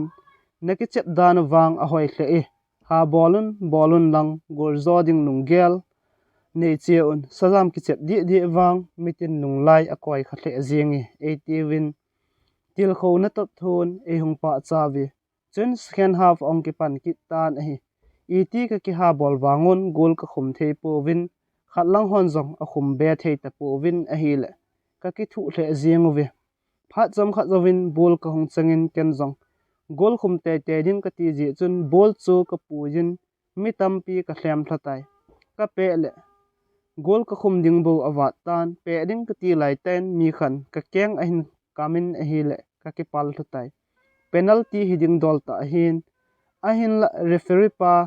khat holanga alang kai ji chun free kick a hi tin free kick zo apv kaloi ho chu ape ading a ki chu tho zingun a hin la pamlanga to mi pi ho chun sajam pe sa vo tia hin sap jing ji uchun ke chu e solun ke pe adingin a umtai gol ka khum le draw ka hi diu ka khum khil kha le ka nop diu chu a hi jeng tai chen ke yong ka long thima tauna kamangin pakai long se ten nei ki thu pin lang gol nei khum sa in ka tin tauna ka nei zowin ka pe pain a hi la ki kap zalin a gol tai chen time ahung ki chai pai tan a hi le result chu 1-1 a hi tai extra time ka pe awa ka ki ba ki lew penalty ka pe ki diu a hi phat cham khat zowin ka hong ki chim pan ki tawin extra time first half gejin draw ka hi jing na la yowe second half kong ki chip ki tawin a hi le wang phat tain ken gol khat ka hin khomin a hi le mi pi chun sajam ati win e sam jeng we ki chep a ki chai tan pathian in edin pi na zalin gol zone zong ka chang tawe mi pi ho chu ki pa thu sein a hongun sumle pai e pe zong mi atam hle zingi sports kain manan na zo siwa best player title zong kong chang to pe in a hi pha cham khat zowin kinung leding kati lo te si khat le nunga khat ahung thlonin nunga nu chu thip chetin aomi te se pi chun so ta changmelin e hin ven kaza naw nang hi ziam hoi wang khu a ko na chaga pa chu na hi hilo hamna 18 kenzong hengi happy na sei chu adi e piti ne hin het ham tin kadong tan hi la amaya mitli athi pomin e hin don bodin namaya avom dak lai a ko na chu ka hin het do na hi je ven changwai po a ka hongle mi tampi lungdam sa chunga nanaw kim biam to nani i mut thon chu ka hin tu kha e nani thlona puiding kana numin a hin la kana vai chat war ji in zol kilin ki thi sa kha thlonin na ti ka ti ji a nanaw nu bo kana puja nang kana da thla na hi naw ven ama nu hi nanaw kim biam chu a hi tai 18 kanaw kim biam chu e vet sa in a hi chen ken zong kanaw kim biam chu ka tu in naw hoila ya ipi mong mong na ti ham ka ti chu ka tin a hi le kalun hlin ka somai a hin chup in sei beding zong ka hathei ta pui chun kanaw kim biam in e kojin ka ki koi man chi thlonin ka kap thlon tai ki pa na mit hli dim set poma ke ni ucha ka ki koi chu mitam pin thip chen e ve ka gen chat pha lo lai ta kanaw kim biam dam lai mela kanung mu ki chu ke dinga ki pa na sang pen chu a hitai chun kanaw kim biam in ka za sen he o ne ngai ji lo ham ken wang nang ka hen ngai ji dan ka hen ko jeng jin ka hen sumil khapui 18 chun ken jong boy ken jong nang ka hin ngai lo ni hi sa ham nang ngai na kalun hli lung do zat hi mi khat na hin khosunga alun hli asian do zat sanga jong tam zon lai ding a hi tin ka don bot e chun aman jong he o e ti hin khona mana hi chan hi na hin pha thei ham tin e dong e kan jong ka don bot in boy til zo se hi pathin zal le uchong neo chule ka umna masa ma mang pa zal a hi bobe boy ka gen theina thusim hi selang ngai thazo po na te tun wang nang zalin ke jong kalung among tai tin ka don but e chin aman jong he o kain ki thang at pi the jengi nang zalin ken jong ka gen thein ho jong kamilin tun kalung jong among tai he o ochong neu na ti chu koi ham 18 ken jong boy sei jong leng he pu na ti ama chun zile cha jong anei tai ni khat le ochong neu koma ki pa thu si ja i ga chi diu a hi ama ngai lut na ka chan na ho zala mi mit mu a ka hong do thei a hi katin hiti chun kanaw kim biam to ka ki holim thon zowin te sepin ama ni na langa din atm in ke jong ka ga chi e a cha e tha pi thlonin tuiten ka ne khom ta ve he chen ya ki pa chun ke ho thum chu ki ngai lu ta le cham delin in sung khara ka hong cheng khom ta ve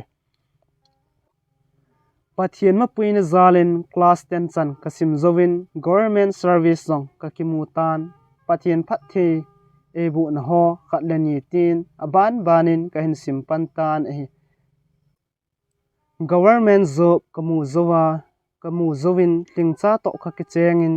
chale naw zong tampi ka nei hlon tai ka cha ten mel hoina langin anu mel akilo che un ki chep gursi na langin ke e kilo chi kit un a hi le mi chung vo min phat na zong achang chi un e hi